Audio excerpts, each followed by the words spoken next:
ಅಂಶವನ್ನು ಸ್ಟಾರ್ಟ್ ಮಾಡಿದ್ವಲ್ವ 2 ವಾರಗಳ ಹಿಂದೆ. 2 ವಾರಗಳಿಂದ ಮಾತಾಡ್ಕೊಂಡು ಬರ್ತಿದ್ದೀವಿ. ಇದು 3ನೇ ವಾರವಾಗಿರುತ್ತೆ. ಓಕೆ, ಕಳೆದ 2 ವಾರಗಳಿಂದ ಏನೇನೆಲ್ಲ ನೋಡ್ತಾ ಬಂದಿದ್ದೀವಿ ಇಷ್ಟಕ್ಕೂ. ಮೊಟ್ಟ ಮೊದಲನೇ ಭಾಗದಲ್ಲಿ ನಾವು ನೋಡಿದಂತಹದ್ದು ಸತ್ತವರು ದೆವ್ವಗಳಾಗಿ ಬರುತ್ತಾರೋ ಅಥವಾ ಮತ್ತೆ ಜೀವಿತರಾಗಿ ಎದ್ದು ಬರ್ತಾರಾ ಈ ಭೂಮಿಯ ಮೇಲೆ. ಅವರೆಲ್ಲರೂ ಪುನರುದ್ಧಾನ ಆಗ್ತಾರೆ, ಒಂದು ದಿನ ಎಬ್ಬಿಸಲ್ಪಡ್ತಾರೆ ಅನ್ನುವಂಥ ಸತ್ಯ ನಮ್ಮೆಲ್ಲರಿಗೂ ಗೊತ್ತು. ಆದರೆ ಸತ್ಯವೇದ ಮಾತಾಡುವಂತಹ ಪುನರುದ್ಧಾನ ಇವ್ರು ಹೇಳ್ಕೊಡುವಂತಹ ಸತ್ತವರು ಎದ್ದು ಬರುವಂತಹದ್ದಲ್ಲ ಅಲ್ವಾ. ಸತ್ತವರೆಲ್ಲರೂ ಸಹ ಎಬ್ಬಿಸಲ್ಪಡ್ತಾರೆ ಯೇಸುಕ್ರಿಸ್ತ 2ನೇ ಬರೋಣದಲ್ಲಿ. ಅದಕ್ಕೆ ಪುನರುದ್ಧಾನ ಅಂತ ಕರಿತೇವೆ. ಆ ಪುನರುದ್ಧಾನ ಈ ಪ್ರಪಂಚ ಮಾತಾಡ್ಕೊಳ್ಳುವಂತಹ ಸತ್ತವರು ಎದ್ದು ಬರುವಂತಹದ್ದು ಅಲ್ಲ. ಇವರು ಭೂಮಿಯ ಮೇಲೆ ಎದ್ದು ಬರ್ತಾರೆ ಮತ್ತು ಸತ್ತಂಥವರು ಅದು ಸುಳ್ಳು ಅನ್ನುವಂತಹದ್ದು ಮೊದಲನೇ ಭಾಗದಲ್ಲಿ ಮಾತಾಡ್ಕೊಂಡಿದ್ದೇವೆ. ಇನ್ನು 2ನೇ ಭಾಗದಲ್ಲಿ ದೆವ್ವಗಳು, ಭೂತಗಳು ಇವೆಲ್ಲವೂ ಸಹ ಇದೆಯಾ? ದೆವ್ವಗಳು ಖಚಿತವಾಗಿ ಇವಾಗಲೂ ಇದೆ, ಆದರೆ ನಾವು ಅಂದ್ಕೊಂಡಿರುವಂತಹ ಫಾರ್ಮಲ್ಲಿ, ನಾವು ಅಂದ್ಕೊಂಡಿರುವಂಥ ಆಕಾರದಲ್ಲಿ ಇಲ್ಲ. ಒಬ್ಬ ಮನುಷ್ಯ, ರೀಸೆಂಟಾಗಿ ನೀವು ನೋಡ್ತಾ ಬರ್ತಿದ್ದೀರ ನ್ಯೂಸಲ್ಲೆಲ್ಲ ಏನೇನಾಗ್ತದೆ ಅನ್ನುವಂತಹದ್ದು. ಚಿಕ್ಕ ಮಗುವಿನ ಮೇಲೆ ಅತ್ಯಾಚಾರ, 1 ವರ್ಷದ ಮಗುವಿನ ಮೇಲೆ ಅತ್ಯಾಚಾರ, ಇದನ್ನೆಲ್ಲ ನೀವು ನೋಡ್ತಿದ್ದೀರ ಅಲ್ವಾ.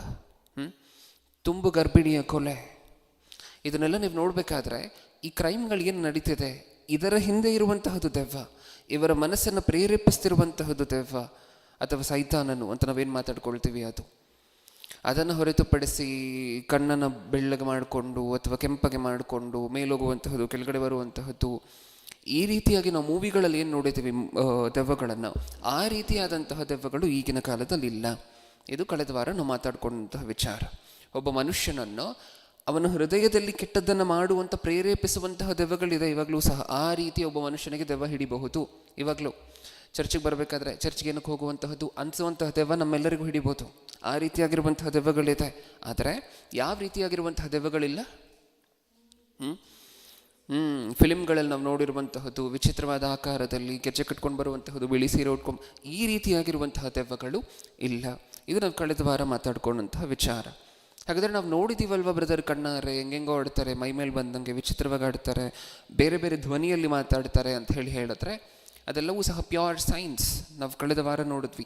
ಹಿಸ್ಟೀರಿಯಾ, ಡೆಮೆನ್ಷಿಯಾ, ಮಾಸ್ ಹಿಸ್ಟೀರಿಯಾ, ಈ ರೀತಿಯಾಗಿರುವಂತಹ ಕಾಯಿಲೆಗಳು ಮನುಷ್ಯನಿಗೆ ಬಂದಾಗ ಈ ರೀತಿಯಾಗಿರುವಂಥ ಸಿಂಪ್ಟಮ್ಸ್ಗಳೆಲ್ಲವೂ ಸಹ ಕಾಣಿಸ್ಕೊಳ್ಳುತ್ತೆ. ಅದಕ್ಕೆ ಸಂಬಂಧಪಟ್ಟಂತೆ ವಿಜ್ಞಾನಿಗಳು ರಿಸರ್ಚನ್ನು ಸಹ ಮಾಡಿದ್ದಾರೆ. ಹಳ್ಳಿಗಳಿಗೆ ಹೋಗಿ ಇವ್ರು ಹೇಳ್ತಿರುವಂತಹದ್ದು ನಿಜಾನ ಸುಳ್ಳ, ನಿಜಾನ, ಇಷ್ಟಕ್ಕೂ ಇವ್ರು ಎದೆ ಮೇಲೆ ದೆವ್ವ ಕೂತ್ಕೊಳ್ಳುವಂತಹದ್ದು, ಉಸಿರಾಡಲಿಕ್ಕೆ ಬಿಡದೇ ಇರುವಂತಹದ್ದು, ಇದೆಲ್ಲ ನಿಜಾನ ಅಂತ ಪರಿಶೋಧನೆ ಮಾಡಿದ್ರೆ ಏನು ಗೊತ್ತಾಯಿತು? ಸ್ಲೀಪ್ ಪ್ಯಾರಾಲಿಸಿಸು, ಅದು ಇದು, ಈ ರೀತಿಯಾಗಿರುವಂಥ ಸೈಂಟಿಫಿಕ್ ಡಿಸೀಸಸ್ ಅದೆಲ್ಲವೂ ಸಹ. ಇದಿಷ್ಟು ಸಹ ನಾವು ಕಳೆದ ವಾರ ಮಾತಾಡ್ಕೊಂಡಂತಹ ವಿಚಾರ. ಇನ್ನು ಈ ವಾರ ಯಾವ ಮೂಢನಂಬಿಕೆ ಬಗ್ಗೆ ಮಾತಾಡ್ತಿದ್ದೀವಿ? ಮಾಟ ಮಂತ್ರಗಳು, ಕ್ಷುದ್ರ ಶಕ್ತಿಗಳು, ಆಮೇಲೆ ಇವೆಲ್ಲವೂ ಇದೆಯಾ ಅಂತ ಹೇಳಿ ಬರ್ಕೊಳ್ಳಿ. ಇದು ಅಂಶದ ಹೆಸರು. ಈ ವಾರ ನಾವು ಮಾತಾಡ್ತಿರುವಂತಹದ್ದು ಹಾಗಿದ್ರೆ ಮಾಟ ಮಂತ್ರಗಳು, ಕ್ಷುದ್ರ ಶಕ್ತಿಗಳು ಅಥವಾ ಚಿಲ್ಲಂಗಿ ಅಂತಲೂ ಕರಿತೀವಿ. ಬೊಂಬೆಯನ್ನು ಮಾಡಿ ಹೊರಗಡೆ ಒಂದು ಮರ ಇರುತ್ತೆ ಅಂತ ಅಂದ್ಕೊಳ್ಳಿ. ಆ ಮರ ಒಣಗೋಗ್ತಿದೆ ಅಂತ ಹೇಳಿದ್ರೆ ಆ ಮನೆ ಒಳಗಡೆ ಇರುವಂತಹ ಮನುಷ್ಯನೂ ಸಹ ಏನೋ ಅನಾರೋಗ್ಯ ಸಮಸ್ಯೆ ಬಂದು ಒಣಗೋಗ್ತಾ ಇರ್ತಾನಂತೆ. ಇದನ್ನೇ ಚಿಲ್ಲಂಗಿ ಅಂತ ಕರೆಯುವಂತಹದ್ದು. ಬೊಂಬೆ ಮಾಟ ಅಂತ ಹೇಳಿ ಕರಿತೀವಿ ಇದನ್ನು ಹಳ್ಳಿಗಳ ಕಡೆ. ಹೌದಾ? ಓಕೆ. ಇಷ್ಟಕ್ಕೂ ಇದೆಲ್ಲವೂ ಸಹ ಇದೆಯಾ? ಇದು ಇವತ್ತು ನಾವು ಆಲೋಚನೆ ಮಾಡಲಿಕ್ಕೆ ಹೊರಟಿರುವಂತಹ ವಿಚಾರ. ಮಾಟ ಮಂತ್ರಗಳು, ಕ್ಷುದ್ರ ಶಕ್ತಿಗಳು, ಮೋಹಿನಿ, ಢಾಕಿನಿ, ಇಷ್ಟಕ್ಕೂ ಕಾಡಲ್ಲಿ ಹೋಗಿ ಮಾಟ ಮಂತ್ರಿಕರು ಕೂತಿರ್ತಾರೆ. ಸುತ್ತ ಬುರುಡೆಗಳನ್ನು, ಅದನ್ನು ಇದನ್ನು, ನಿಂಬೆಹಣ್ಣು ಇನ್ನೊಂದನ್ನು ಇಟ್ಕೊಂಡು ಕೂತಿರ್ತಾರೆ. ಏನು ಮಾಡ್ತಿದ್ದೀರಾ ಅಂತ ಕೇಳಿ, ವಶಪಡಿಸ್ಕೊಳ್ತಿದ್ದೀನಿ ಅಂತಾರೆ. ಯಾರನ್ನ ಅಂತ ಕೇಳಿ, ಕ್ಷುದ್ರ ಶಕ್ತಿಗಳನ್ನು ಅಂತಾರೆ. ಯಾರು ಈ ಕ್ಷುದ್ರ ಶಕ್ತಿಗಳು? ನಿಮ್ಮ ಫ್ರೆಂಡ್ಸಾ ಅಂತ ಕೇಳಿ, ಇಲ್ಲ, ಮೋಹಿನಿ, ಶಾಕಿನಿ, ಢಾಕಿನಿ, ಕಾಶ್ಮೋರ ಅಂತಾರೆ. ಅದನ್ನು ವಶಪಡಿಸ್ಕೊಂಡ್ರೆ ನಿಮ್ಗೇನು ಬರುತ್ತೆ ಅಂತ ಕೇಳಿ, ಅದನ್ನು ವಶಪಡಿಸ್ಕೊಂಡ್ರೆ ನಾನು ಏನು ಹೇಳ್ತೀನೋ ಅವೆಲ್ಲವೂ ಸಹ ಅದನ್ನು ಮಾಡುತ್ತೆ. 2ನೇ ಭಾಗದಲ್ಲಿ ನಾವು ನೋಡಿದಂತಹ ದೆವ್ವಗಳು ಬೇರೆ. 3ನೇ ಭಾಗದಲ್ಲಿ ವಶ ಪಡುವಂತಹ ದೆವ್ವಗಳು ಇದೆಯಾ ಅಂತ ಮಾತಾಡ್ಕೊಳ್ತಿದ್ದೀವಿ. ಅಂದರೆ ಮನುಷ್ಯನಿಗೆ ಆ ಶಕ್ತಿ ಇದೆಯಾ? ದೆವ್ವಗಳನ್ನು ಸಹ ವಶಪಡಿಸ್ಕೊಂಡು ತನಗಿಷ್ಟ ಬಂದಿರುವಂಥ ಕೆಲಸಗಳನ್ನು ದೆವ್ವಗಳ ಕೈಯಲ್ಲಿ ಮಾಡಿಸುವಂತಹ ಅಥವಾ ಕ್ಷುದ್ರ ಶಕ್ತಿಗಳ ಕೈಯಲ್ಲಿ ಮಾಡಿಸುವಂತಹ ಶಕ್ತಿ ಇದೆಯಾ ಮನುಷ್ಯರಿಗೆ ಅನ್ನುವಂತಹದನ್ನು ಇಲ್ಲಿ ನೋಡ್ತಿದ್ದೀವಿ. ಮಾಟ ಮಂತ್ರ ಮಾಡುವಂಥ ಶಕ್ತಿ ಇದೆಯಾ? ಅದನ್ನು ಇಲ್ಲಿ ನೋಡ್ತಿದ್ದೀವಿ. ನಿಮಗೇನು ಅನಿಸುತ್ತೆ? ಇದೆಯಾ ಮಾಟ ಮಂತ್ರ? ಇಲ್ವಾ? ಇದೆಯಾ ಮಾಟ ಮಂತ್ರ? ಇದೆಯಾ? ಮಾಟ ಮಂತ್ರ ಮಾಡಿದ್ರೆ ನಡೆಯುತ್ತಾ? ನಡೆಯುತ್ತಾ? ಮತ್ತು ಸಾಕಷ್ಟು ಜನ ಹೇಳುವಂತಹದ್ದು ನೀವು ನೋಡಿದ್ದೀರ ಅಲ್ವಾ, ಏನೋ ಮಾಡಿಸಿದ್ದಾರೆ ಬ್ರದರ್, ಕರೆಕ್ಟಾಗಿ ದುಡ್ದಿರೋದಿಲ್ಲ, ಕರೆಕ್ಟಾಗಿ ದುಡಿದೇ ಇರುವಂತಹ ಕಾರಣದಿಂದ ಸಾಲ ಜಾಸ್ತಿ ಆಗಿರುತ್ತೆ, ಸಾಲ ಜಾಸ್ತಿಯಾಗಿ ಕಷ್ಟದಲ್ಲಿ ಬಿದ್ದಿರ್ತಾರೆ. ಈಗ ಯಾರಾದರೂ ಬಂದು ಪ್ರಶ್ನೆ ಕೇಳಿದ್ರೆ ಏನಂತ ಹೇಳುವಂತಹದ್ದು, ಏನೋ ಮಾಡಿಸಿದ್ದಾರೆ ಬ್ರದರ್, ಏನಾದರೂ ಮಾಡಿಸಿದ್ರೆ ಯಾರಾದರೂ, ನಾವು ಕಷ್ಟಪಟ್ಟು ದುಡಿದೇ ಕಷ್ಟಕ್ಕೆ ಬಿದ್ದರೆ ಯಾರಾದರೂ ಏನಾದರೂ ಮಾಡಿಸಿರುವಂತಹದ್ದಾಯಿತು. ನಿಜ ಮಾಟ ಮಂತ್ರ ಇದೆ ಅಂತ ಸ್ವಲ್ಪ ತಂದ್ಕೊಳ್ಳೋಣ, ಯಾಕೆಂದರೆ ಲೈವಲ್ಲೂ ತುಂಬ ಜನ ನೋಡ್ತಿರೋದ್ರಿಂದ ಈ ಸಂದೇಶವನ್ನು ಮೊದಲನೇ ಬಾರಿಗೆ ಮಾಟ ಮಂತ್ರ ಇದೆ ಅಂತ ಸ್ವಲ್ಪ ತಂದ್ಕೊಳ್ಳೋಣ. ಏನೇನು ಮಾಡ್ಬೋದು ಮಾಟ ಮಂತ್ರ ಇದ್ದರೆ? ಮಾಟ ಮಂತ್ರಕ್ಕೆ ನಿಜವಾಗ್ಲೂ ಆ ಶಕ್ತಿ ಇದ್ದರೆ ಆ ಮಾಟ ಮಂತ್ರದವರು ಏನೇನು ಮಾಡ್ಬೋದು? ಏನು ಬೇಕಾದರೂ ಮಾಡ್ಬೋದಲ್ವ? ಕೂತಿರುವಂತಹ ಜಾಗದಲ್ಲಿ ಯಾರನ್ನು ಬೇಕಾದರೂ ಕೊಲ್ಬೋದಲ್ವ? ಯಾರನ್ನು ಬೇಕಾದರೂ ಹಿಂಸೆ ಪಡಿಸ್ಬೋದಲ್ವ? ರಾಜೀವ್ ಗಾಂಧಿ ಯಾರು? ನಮ್ಮ ಮಾಜಿ ಪ್ರಧಾನಮಂತ್ರಿಗಳು, ಲೇಟ್, ಹೌದಲ್ವ? ಈಗ ಈ ಪ್ರಧಾನಮಂತ್ರಿಯನ್ನು ಹೆಂಗೆ ಕೊಂದರು ಅಂತ ಹೇಳಿ ಯೋಚನೆ ಮಾಡಿ ನೋಡಿ ಒಂದ್ಸಾರಿ. ಹೆಂಗೆ ಕೊಂದರು? ಬಾಂಬ್ ಬಿಟ್ಟು ಒಂದು ಚಿಕ್ಕ ಹುಡುಗಿ, 18-20 ವರ್ಷದ ಹುಡುಗಿ ಮುಂದೆ ಬಂದು ಮಾನವ ಬಾಂಬನ್ನು ಕಟ್ಕೊಂಡು ಕಾಲಿಗೆ ಬೀಳುವಂತಹ ನೆಪದಲ್ಲಿ ಪ್ರೆಸ್ ಮಾಡಿದ್ರು, ಹೌದಲ್ವ? ಹತ್ರ ಬಂತು, ಹಿಂಗೆ ಕೊಲ್ಲಬೇಕಾಗಿ ಬಂತು ರಾಜೀವ್ ಗಾಂಧಿಯನ್ನು. ಇದೆಲ್ಲ ಬೇಕಾ ಇಷ್ಟಕ್ಕೂ? ಇದೆಲ್ಲ ಬೇಕಾ ಇಷ್ಟಕ್ಕೂ? ಮಾಟ ಮಂತ್ರ ಅನ್ನುವಂತಹದ್ದಿದ್ರೆ ಇದೆಲ್ಲವೂ ಬೇಕು ಅಂತ ನಿಮಗೆ ಅನ್ಸುತ್ತೆ? ಒಂದು ಕಡೆ ಕೂತ್ಕೊಂಡು ಒಂದು ರೂಮಲ್ಲಿ ಇಷ್ಟಕ್ಕೂ ಆ ಹುಡುಗಿ ಸುಮ್ಮನೆ ಬರೋದಿಲ್ಲ ಕೊಲ್ಲಬೇಕು ಅಂತ ಹೇಳಿ. ಆ ಹುಡುಗಿ ಹತ್ರ ಮಾತಾಡಿ, ಆ ಹುಡುಗಿಯ ಮೈಂಡ್ ಡೈವರ್ಟ್ ಮಾಡಿ, ಆ ಹುಡುಗಿಯ ಮನೆಯವರಿಗೆ ಇಷ್ಟು ಕೋಟಿ ರೂಪಾಯಿ ಕಾಂಪನ್ಸೇಷನ್ ಕೊಡ್ತೀವಿ ನೀನು ಕೆಲಸ ಮಾಡಿ ಮುಗಿಸಿದ್ರೆ ಅಂತೆಲ್ಲ ಆಸೆ ತೋರಿಸಿರ್ತಾರೆ. ಇದೆಲ್ಲ ಬೇಕಾ? 2 ಲಕ್ಷ ರೂಪಾಯಿ ಅದು ಯಾರೋ ದೊಡ್ಡ ಮಾಟ ಮಂತ್ರವಾದಿ ಯಾರಿದಾನೋ ದೇಶದಲ್ಲಿ ಅವರನ್ನು ಕರೆದು ಅವನೊಂದು ರೂಮಲ್ಲಿ ಕೂರಿಸ್ಬಿಟ್ಟು ನಿನಗೆ ಎಷ್ಟು ಬುಡ ಬೇಕು, ಎಷ್ಟು ನಿಂಬೆಹಣ್ಣು ಬೇಕು ಅಂತ ಹೇಳಿ ಕೇಳಿಬಿಟ್ಟು ಅವನಿಗೆ ಬೇಕಾಗಿರುವಂಥ ಐಟಮ್ಸನ್ನೆಲ್ಲ ಕೊಟ್ಬಿಟ್ಟು ಸರಿ ಮಾಟ ಮಂತ್ರ ಮಾಡು, ಪ್ರೈಮ್ ಮಿನಿಸ್ಟರನ್ನು ಕೊಂದ್ಬಿಡು ಅಂತ ಹೇಳಿದರೆ ಆ ಕಾಲದಲ್ಲಿ 2 ಲಕ್ಷದಲ್ಲಿ ಆಗೋಗ್ತಿತ್ತಲ್ವ ಕೆಲಸ? ಬೇಡ 10 ಲಕ್ಷ ತೊಗೊಂಡ್ಲಿ ಆಗೋಗ್ತಿತ್ತಲ್ವ ಕೆಲಸ? ಕೇಸ್ ಇಲ್ಲ, ಪೊಲೀಸ್ ಕೇಸ್ ಇಲ್ಲ, ಇನ್ವೆಸ್ಟಿಗೇಷನ್ ಇಲ್ಲ. ಯಾಕೆ? ಎಲ್ಲೋ ಒಂದು ಮೂಲೆಯಲ್ಲಿ ಕುತ್ಕೊಂಡು ಮಾಟ ಮಂತ್ರ ಮಾಡಿ ಇಲ್ಲಿರುವಂತಹ ಪ್ರಧಾನಿಯನ್ನು ಮುಗಿಸಿದಾನೆ. ಕೇಸ್ ಇದೆಯಾ? ಇನ್ವೆಸ್ಟಿಗೇಷನ್ ಇದೆಯಾ? CBI ತಲೆನೋವು ಇದೆಯಾ? CID ತಲೆನೋವು ಇದೆಯಾ? ಏನೂ ಇಲ್ಲ. ಇದಾಗುತ್ತೆ ಅಂತ ಹೇಳಿದ್ರೆ ಒಂದು ವೇಳೆ ಆ ಥರನೇ ಕೊಲ್ಬೋದಿತ್ತಲ್ವ? ಯಾರನ್ನಾದರೂ ಒಬ್ಬ ಮನುಷ್ಯ ಹಾನಿ ಮಾಡಬೇಕು, ಕೊಲ್ಲಬೇಕು ಅಂತ ಅಂದ್ಕೊಂಡ್ರೆ ಆ ಥರ ಕೊಲ್ಬೋದಾಗಿತ್ತಲ್ವ? ಇಂದಿರಾ ಗಾಂಧಿ ಇವ್ರನ್ನ ಹೆಂಗೆ ಕೊಂದರು? ಶೂಟ್ ಮಾಡಿ ಎಷ್ಟು ಸುಮಾರು ಬುಲೆಟ್ಗಳು ತನ್ನ ಆಕೆಯ ಮೈಯಲ್ಲಿತ್ತು, ಅಷ್ಟೊಂದು ಸರಿ ಫೈರ್ ಮಾಡಿದ್ರು, ಯಾವುದಲ್ಲ? ಗಾರ್ಡೇ, ಕಾಪಾಡುವಂಥ ಒಬ್ಬ ಗಾರ್ಡ್ ಮಾಡಿದಂಥ ಕೆಲಸ. ನಿಜಾನ? ಇಷ್ಟಕ್ಕೂ ಗನ್ ಏನಕ್ಕೆ ಮಾಟ ಮಂತ್ರ ಇದ್ದರೆ? ಗನ್ ಬೇಕಾ ಮಾಟ ಮಂತ್ರ ಇದ್ದರೆ? ಬಾಂಬ್ ಬೇಕಾ? ಬಾಂಬ್ನ ಅವಶ್ಯಕತೆ ಇದೆಯಾ? ಇಷ್ಟಕ್ಕೂ ರೀಸೆಂಟಾಗಿ ಬಡ್ಜೆಟ್ ಬಂತಲ್ವಾ, ಸುಮಾರು 106 ಕೋಟಿ ಅಲೋಕೇಟ್ ಆಗಿದೆ ಡಿಫೆನ್ಸ್ಗೋಸ್ಕರ. ಭಾರತ ದೇಶದ ಡಿಫೆನ್ಸ್ಗೋಸ್ಕರ 106 ಕೋಟಿ ಅಲೋಕೇಟ್ ಆಗಿದೆ. ನೀವು ಅದನ್ನು ನೋಡಿದಾಗ ಒಂದು ಸರಿ ಯೋಚನೆ ಮಾಡಿ ನೋಡಿ, ಡಿಫೆನ್ಸ್ ಏನಕ್ಕೋಸ್ಕರ ಬೇಕು? ಡಿಫೆನ್ಸ್ ಅನ್ನುವಂತಹದ್ದು, ಡಿಫೆನ್ಸ್ ಅಂದರೆ ರಕ್ಷಣೆ ವ್ಯವಸ್ಥೆ, ಆರ್ಮಿ, ನೇವಿ, ಏರ್ಫೋರ್ಸ್ ಎಲ್ಲ ಏನಿದೆ, ಇದಕ್ಕೋಸ್ಕರ ಬಡ್ಜೆಟಲ್ಲಿ ಇಷ್ಟು ಕೋಟಿ ಅಂತ ಹೇಳಿ ಎತ್ತಿಟ್ಟಿದ್ದಾರೆ. ಏನಕ್ಕೋಸ್ಕರ? ಚೈನಾದವರು, ಪಾಕಿಸ್ತಾನವರು ಅಥವಾ ಇನ್ನೊಂದು ದೇಶದವರು ನಮ್ಮ ಮೇಲೆ ಬಿದ್ದರೆ ನಮ್ಮನ್ನು ನಾವು ಕಾಪಾಡ್ಕೊಳ್ಲಿಕ್ಕೋಸ್ಕರ ಮಿಸೈಲ್ಗಳು ಬೇಕು, ರಾಕೆಟ್ಗಳು ಬೇಕು, ಬಾಂಬ್ಗಳು ಬೇಕು, ಅದು ಅಂತ ಹೇಳಿ ಈ ಸಿದ್ಧತೆಗೋಸ್ಕರ ಎತ್ತಿಟ್ಟಿರುವಂತಹ ಅಮೌಂಟ್ ಅದು. ಮಾಟ ಮಂತ್ರ ಇದ್ದರೆ ಒಂದು ವೇಳೆ ಈ ಸಿದ್ಧತೆಗಳು ಬೇಕಾ? ಬೇಡ ಅಲ್ವಾ? ಅಷ್ಟೊಂದು ಕೋಟಿ ಏನಕ್ಕೋಸ್ಕರ ಬಡ್ಜೆಟ್ಟಲ್ಲಿ? 3 ಲಕ್ಷ ಅಥವಾ 3 ಕೋಟಿ ಅಥವಾ 30 ಕೋಟಿ 300 ಕೋಟಿ ಎಷ್ಟು ಕೇಳ್ತಾನೋ ಅಷ್ಟು ಮಂತ್ರವಾದಿ, ಅಷ್ಟನ್ನು ಮಂತ್ರವಾದಿ ಕೊಟ್ಟರೆ ಪಕ್ಕದಲ್ಲಿರುವಂಥ ಚೈನಾ ದೇಶಕ್ಕೆ ಎಲ್ಲರಿಗೂ ರೋಗ ಬಂದು ಒಂದೇ ಸರಿ ಹೋಗುವಂತೆ ಮಾಡ್ಬೋದಾ ಇಲ್ವಾ? ಮಾಡ್ಬೋದಾ? ಈ ಕಡೆ ಪಾಕಿಸ್ತಾನವರು ಯುದ್ಧ ಮಾಡ್ಲಿಕ್ಕೆ ಬರ್ತಿದ್ದಾರೆ ಅಂತ ಅಂದ್ಕೊಳ್ಳಿ, ಪಾಕಿಸ್ತಾನಲ್ಲಿರುವಂಥ ಎಲ್ಲ ಸೈನಿಕರು, ಆರ್ಮಿ ಜನರಲು, ಚೀಫು ಯಾರ್ಯಾರಿದ್ದಾರೋ ಎಲ್ಲರಿಗೂ ಸಹ ಏನು ವಿಚಿತ್ರವಾಗಿರುವಂತಹ ರೋಗ, ಯೋಚನೆ ಮಾಡ್ಲಿಕ್ಕಾಗ್ತಿಲ್ಲ, ಏನು ಮಾಡ್ಲಿಕ್ಕಾಗ್ತಿಲ್ಲ, ಎಲ್ಲರೂ ನಿಂತಿರುವಂತಹ ಜಾಗದಿಂದ ಮಲ್ಕೊಬಿಟ್ರು, ಎದ್ದೇಳಲಿಕ್ಕೆ ಆಗ್ತಿಲ್ಲ ಅಂತ ಅಂದ್ಕೊಳ್ಳಿ. ಯುದ್ಧಕ್ಕೆ ಬರ್ತಾರೆ ಯಾರಾದರೂ? ಇಲ್ಲ. ಮಾಡಲಿಕ್ಕಾಗುತ್ತಾ ಅದು? ಒಂದು ವೇಳೆ ಆದರೆ ಆ ಸನ್ನಿವೇಶಗಳಲ್ಲಿ ಆ ಲೆವೆಲಲ್ಲಿ ಏನಕ್ಕೋಸ್ಕರ ಆಗೋದಿಲ್ಲ? ಯೋಚನೆ ಮಾಡಿ ನೋಡಿ ಒಂದ್ಸಾರಿ. ಎಷ್ಟು ಬೇಕಾದರೂ ಕೊಡ್ಲಿಕ್ಕೆ ಸಿದ್ಧ ಅಲ್ವಾ? MLA ಎಲೆಕ್ಷನಲ್ಲಿ ನಿಂತ್ಕೊಳ್ತಿದ್ದಾರೆ ಅಂತ ಅಂದ್ಕೊಳ್ಳಿ, MLA ಎಲೆಕ್ಷನ್ಗೆ ಕೋಟಿಗಳು ಗಟ್ಟಲೆ ಖರ್ಚು ಮಾಡ್ತಾರೆ ಗೊತ್ತಾ? 100 ಕೋಟಿ. ಇನ್ನೂ ಕೆಲವು ಕ್ಷೇತ್ರಗಳಲ್ಲಿ ಇಂಪಾರ್ಟೆಂಟ್ ಆಗಿರುವಂಥ ಕ್ಷೇತ್ರ 100, 200, 300, 400, 500 ಕೋಟಿ ಖರ್ಚು ಮಾಡ್ತಾರೆ ಬರೀ MLA ಎಲೆಕ್ಷನ್ಗೋಸ್ಕರ. 400, 500 ಕೋಟಿ ಖರ್ಚು ಮಾಡಬೇಕಾ? ಎಷ್ಟು ಕೊಟ್ಟರೆ ಸಾಕು ಮಂತ್ರವಾದಿಗೆ? ಅಪೋಸಿಷನನ್ನು ಕೊಂದುಬಿಡ್ಲಿಕ್ಕೆ ಮಠ ಮಂತ್ರ ಮಾಡಿ ಎಷ್ಟು ಕೊಟ್ಟರೆ ಸಾಕು? ಅವ್ನು ಕೂತಿರುವಂತಹದೇ ಕಾಡಲ್ಲಿ ಮಂತ್ರವಾದಿ ಪಾಪ ಅಲ್ವಾ? 1 ಕೋಟಿ ಕೊಟ್ಟರೆ ಜೀವನ ಸೆಟ್ಲ್, 1 ಕೋಟಿ ಕೊಡಿ ಅಂತಾನೆ. 1 ಕೋಟಿ ಕೊಟ್ಟು ಮುಗಿಸುವಂತಹದ್ದು ಒಳ್ಳೇದ? 450, 500 ಕೋಟಿ ಖರ್ಚು ಮಾಡಬೇಕಾ ಅಲ್ವಾ? ಇಷ್ಟನ್ನು ಯೋಚನೆ ಮಾಡ್ತಿಲ್ಲ ನಾವು ಮನುಷ್ಯರಾಗಿ. ಅದು ಅಲ್ಲದೆ ಮಾಟ ಮಂತ್ರ ಇದೆ ಅನ್ನುವಂಥ ಕನ್ಕ್ಲೂಷನ್ಗೆ ಬಂತು. ನಮಗೆ ಯಾರೋ ಮಾಡಿಸ್ಬಿಟ್ಟಿದ್ದಾರೆ ಬ್ರದರ್, ಏನು ಮಾಡಿಸ್ಬಿಟ್ಟಿದ್ದಾರೆ ಬ್ರದರ್ ಮಾಟ ಮಂತ್ರ. ಇದ್ದರೆ ಒಂದು ವೇಳೆ ಇಲ್ಲೆಲ್ಲ ವರ್ಕ್ ಆಗಬೇಕಲ್ವ.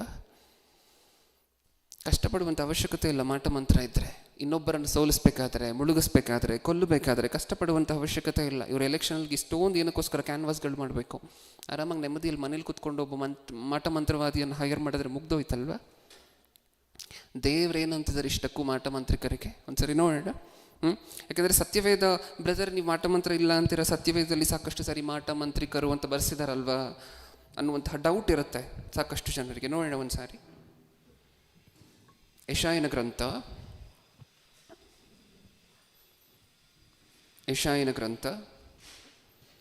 47ನೇ ಅಧ್ಯಾಯ. ಮಾಟ ಮಂತ್ರಿಕರಿಗೂ ಸಹ ದೇವರು ಚಾಲೆಂಜ್ ಕೊಡ್ತಿದ್ದಾರೆ. ದೇವರು ಒಂದು ಚಾಲೆಂಜ್ ಮಾಡ್ತಿದ್ದಾರೆ.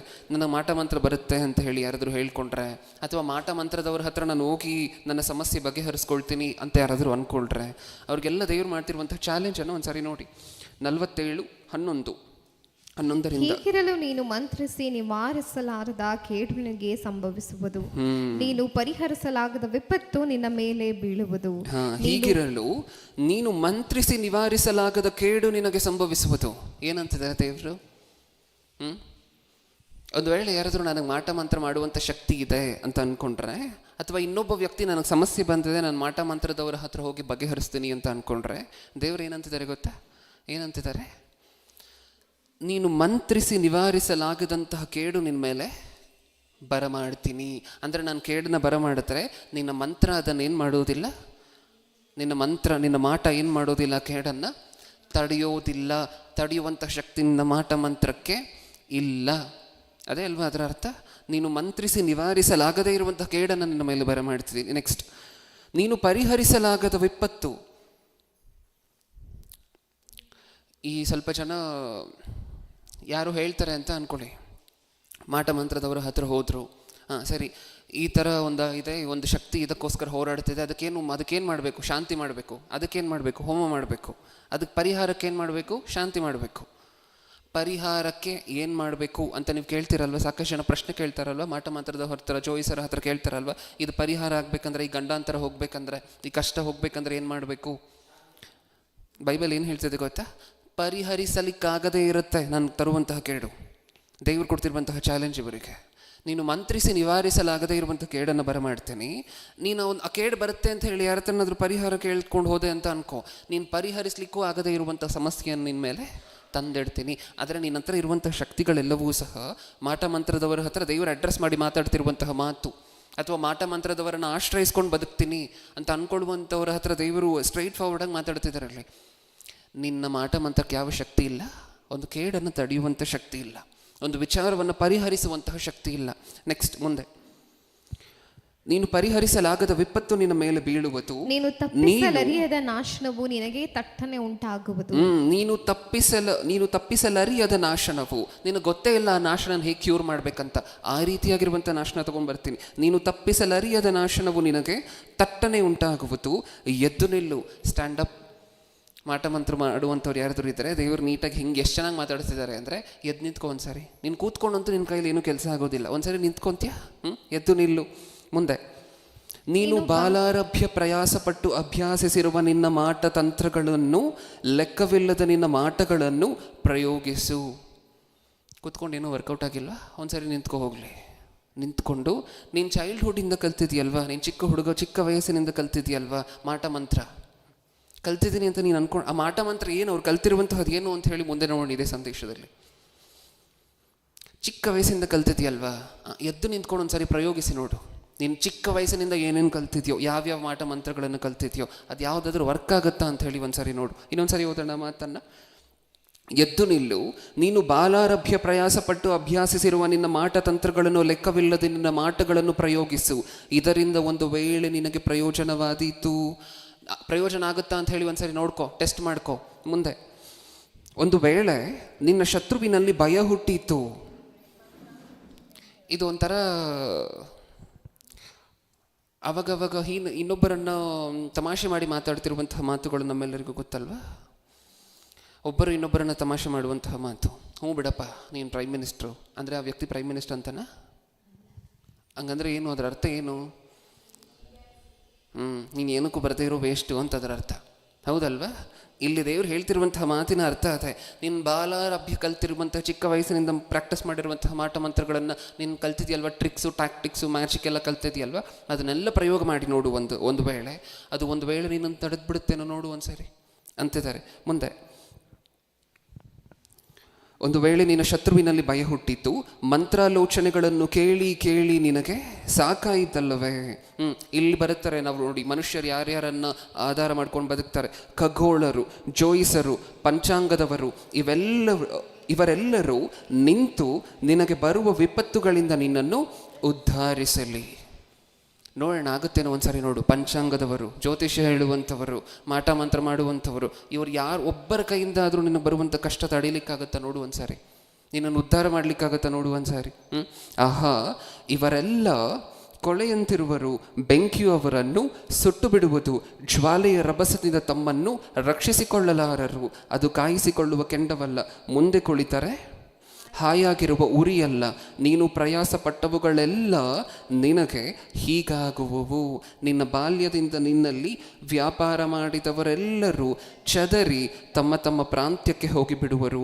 ನಿನ್ನನ್ನು ರಕ್ಷಿಸಲು ಒಬ್ಬನೂ ಇರನು. ಅಂದರೆ ಈತನು ಚಿಕ್ಕ ವಯಸ್ಸಿನಿಂದ ಮಾಟ ಮಂತ್ರ ಕಲಿತು ಏನು ಮಾಡಿದನಂತೆ? ಅಲ್ಲೊಂದು ಪದವನ್ನು ಓದ್ಕೊಂಡ್ವಿ. ಏನು ಮಾಡಿದ್ದಾನೆ? ವ್ಯಾಪಾರ. ಏನದು ಮಾಟ ಮಂತ್ರ ಅನ್ನುವಂತಹದ್ದು? ವ್ಯಾಪಾರ. ಆ ವ್ಯಕ್ತಿಯನ್ನು ಕೊಲ್ಲಬೇಕಾ? ಬನ್ನಿ, 1,00,000 ರೂಪಾಯಿ ಕೊಡಿ. ಆ ವ್ಯಕ್ತಿ ಆರೋಗ್ಯ ಹಾಳಾಗುವಂತೆ ಮಾಡಬೇಕಾ? 50,000, 20,000, ಪ್ರತಿಯೊಂದಕ್ಕೂ ಬೆಲೆ ಕಟ್ಟಿ ಇನ್ನೊಬ್ಬರ ಹತ್ರ ಬೆಲೆ ತೊಗೊಂಡು ಇನ್ನೊಬ್ರಿಗೆ ಹಾನಿ ಮಾಡ್ತೀನಿ ಅಂತ ಅಂದ್ಕೊಂಡಲ್ವಾ? ಆ ಬಿಸ್ನೆಸ್ ಮಾಡಿದಲ್ವಾ? ದೇವರದನ್ನು ಬಿಸ್ನೆಸ್ ಅಂತ ಕರೀತಿದ್ದಾರೆ. ವ್ಯಾಪಾರ ಮಾಡಿದಲ್ವಾ? ಆ ವ್ಯಾಪಾರಿಕರಲ್ಲಿ ಯಾರಾದರೂ ಬಂದು ನಿನ್ನನ್ನು ರಕ್ಷಿಸ್ತಾರೆ ಒಂದ್ಸರಿ ನೋಡಿ. ಒಬ್ಬನೂ ಬರೋದಿಲ್ಲ ಅಂತ ದೇವರೇ ಹೇಳ್ತಿದ್ದಾರೆ ಕೊನೆಯಲ್ಲಿ. ಈಗ ಹೇಳಿ, ಮಾಟ ಮಂತ್ರ ಇದೆಯಾ? ಒಂದು ಕೇಡನ್ನು ಬರಮಾಡುವಂತಹದನ್ನು ಬಿಡಿ, ಕೇಡು ಬಂದರೆ ತಪ್ಪಿಸ್ಲಿಕ್ಕಾಗತ್ತೆ ಅಂತ ಇದೆಯಾ? ಈ ವಚನದಲ್ಲಿ ಏನು ಓದ್ಕೊಂಡ್ರಿ ನೀವು? ಕೇಡನ್ನು ಮಾಟ ಮಂತ್ರದ ಹೊರತ್ರ ಏನಕ್ಕೋಸ್ಕರ ಹೋಗ್ತಾರೆ? ಇಷ್ಟಕ್ಕೂ ಇನ್ನೊಬ್ಬರಿಗೆ ಕೇಡನ್ನು ಉಂಟು ಮಾಡಲಿಕ್ಕೆ. ಆ ಮಾಟ ಮಂತ್ರಕ್ಕೆ ಇನ್ನೊಬ್ಬರ ಮೇಲೆ ಕೇಡನ್ನು ಬರಮಾಡುವಂತಹ ಶಕ್ತಿ ಬಿಟ್ಬಿಡಿ. ಯಾವ ಶಕ್ತಿ ಇಲ್ವಂತೆ? ಈ ಮನುಷ್ಯನಿಗೆ ಕೇಡು ಬಂದರೆ ಅದನ್ನು ತಡೆಯುವಂತಹ ಶಕ್ತಿನೂ ಇಲ್ಲ. ಅದು ಮಾಟ ಮಂತ್ರಕ್ಕಿರುವಂತಹ ಕೆಪಾಸಿಟಿ ಇಲ್ಲಿ ಬಿಚ್ಚಿಡ್ತಿದ್ದಾರೆ ದೇವರು. ಹೌದಾ? ಇಷ್ಟು ಬರೆಸಿಟ್ರು ಸತ್ಯವೇದದಲ್ಲಿ. ಈ ವಚನವನ್ನು ನಾವು ಸಾಕಷ್ಟು ಸರಿ ಓದಿದ್ರು. 3 ದಾರಿ ಕೂಡುವಾಗ 2 ನಿಂಬೆಹಣ್ಣು 1 ಮೆಣಸಿನಕಾಯಿ ಸಾಕು ಈ ವಾಕ್ಯವನ್ನು ಕದಲಿಸ್ಲಿಕ್ಕೆ. ಹೌದಾ? ಹೌದಾ? ಒಂದು ಜಂಕ್ಷನಲ್ಲಿ 2 ಮೆಣಸಿನಕಾಯಿ 3 ನಿಂಬೆಹಣ್ಣು ಹಾಕಿದ್ರು ಅಂತ ಅಂದ್ಕೊಳ್ಳಿ, ಅಷ್ಟು ಸಾಕು ಈ ವಾಕ್ಯವನ್ನು ಸೈಡಿಗೆ ಇಟ್ಬಿಡ್ಲಿಕ್ಕೆ ನಮಗೆ. ಈಗ ದೇವರು ಇಷ್ಟೊಂದು ಚಾಲೆಂಜು ಅದು ಇದು ಎಲ್ಲವನ್ನು ಮಾಡಿ ಮಾತಾಡಿದ್ರು. ಮಾಟ ಮಂತ್ರ ಇಲ್ಲ, ಯಾವ ಕೇಡು ಸಹ ಇನ್ನೊಬ್ಬರ ಮೇಲೆ ಬರಮಾಡ್ಲಿಕ್ಕೆ ಆಗೋದಿಲ್ಲ, ಕೇಡು ಬಂದರೆ ತಡೆಯುವಂತಹ ಶಕ್ತಿಯೂ ಅದಕ್ಕಿಲ್ಲ ಅಂತ ದೇವರು ಇಷ್ಟೊಂದು ಕ್ಲಿಯರ್ ಆಗಿ ಹೇಳಿದ ನಂತರವೂ ಸಹ ಅಷ್ಟು ಸಾಕು ಕದಲಿಸ್ಲಿಕ್ಕೆ. ಒಂದು ನಿಂಬೆಹಣ್ಣು ಕೊಯ್ದಾಗ ರೆಡ್ಡಾಗಿ ಬಂತು ಅಂತ ಅಂದ್ಕೊಳ್ಳಿ, ಮುಗಿದು ಹೋಯ್ತು. ನೀವೇ ಮಾಡ್ಬೋದು ಗೊತ್ತಾ? ನಿಂಬೆಹಣ್ಣು ಕೊಯ್ಬೇಕಾದ್ರೆ ರೆಡ್ಡಾಗಿ ನೀವೇ ಮಾಡ್ಬೋದು. ಇಷ್ಟಕ್ಕೂ ಮಾಟ ಮಂತ್ರದವ್ರು ಏನೇನು ಮಾಡುವಂತಹದನ್ನು ನೀವು ನೋಡಿದ್ದೀರಾ ಬ್ರದರ್? ಏಕೆಂದರೆ ಈ ವಚನವನ್ನು ಓದಿದ ನಂತರವೂ ಸಾಕಷ್ಟು ಜನ ಹೇಳ್ತಿರ್ತಾರೆ, ಏನು ನಾವು ನೋಡಿದ್ದೀವಿ ಬ್ರದರ್ ಕಣ್ಣಾರೆ, ಮಾಟ ಮಂತ್ರಿಕರಿಗಿರುವಂಥ ಶಕ್ತಿಯನ್ನು ನಾವು ನೋಡಿದ್ದೀವಿ. ಏನೇನು ಮಾಡಿದ್ರು ನಿಮ್ಮ ಮುಂದೆ ಹೇಳಿ ನೋಡೋಣ ಅಂದರೆ ಇದೆಲ್ಲ ಹೇಳ್ತಾರೆ. ಅವ್ರು ನಿಂಬೆಹಣ್ಣು ಕೊಯ್ಬೇಕಾದ್ರೆ ರೆಡ್ ಆಗುತ್ತೆ ಬ್ರದರ್. ನಾವು ಮನೇಲಿ ಶರ್ಬತ್ಗೆ ಅಂತ ನಿಂಬೆಹಣ್ಣು ಕೊಯ್ಬೇಕಾದ್ರೆ ಎಲ್ಲೋ ಇರುತ್ತೆ ನಿಂಬೆಹಣ್ಣಿನ ಬಣ್ಣ, ಅವ್ರನ್ನ ಕೊಯ್ದರೆ ಮಾತ್ರ. ಇಷ್ಟಕ್ಕೂ ಹೆಂಗೆ ಟೆಸ್ಟ್ ಮಾಡುವಂತಹದ್ದಂದರೆ, ನಾವು ಮಾಟ ಮಂತ್ರದ ಹೊರತ್ರ ಒಂದು ವೇಳೆ ಹೋದರೆ ನಮಗೆ ಸಮಸ್ಯೆ ಐತೆ, ಯಾರಾದರೂ ನಮ್ಮ ಮೇಲೆ ಮಾಟ ಮಂತ್ರ ಮಾಡಿಸಿದಾರೆ ಚೆಕ್ ಮಾಡಿ ಅಂತ ಹೇಳಿದ್ರೆ ಅವರೊಂದು ನಿಂಬೆಹಣ್ಣು ತೊಗೊಳ್ತಾರಂತೆ, ಅದನ್ನು ಕುಯ್ತಾರಂತೆ. ಕಲರ್ ಎಲ್ಲೋ ಇದ್ದರೆ ಯಾರೂ ಏನೂ ಮಾಡಿಸಿಲ್ಲ, ರೆಡ್ ಆಗಿದ್ದರೆ ಯಾರೋ ಏನೋ ಮಾಡಿಸಿದ್ದಾರೆ. ನೀವೇ ಮಾಡ್ಬೋದು ಗೊತ್ತಾ?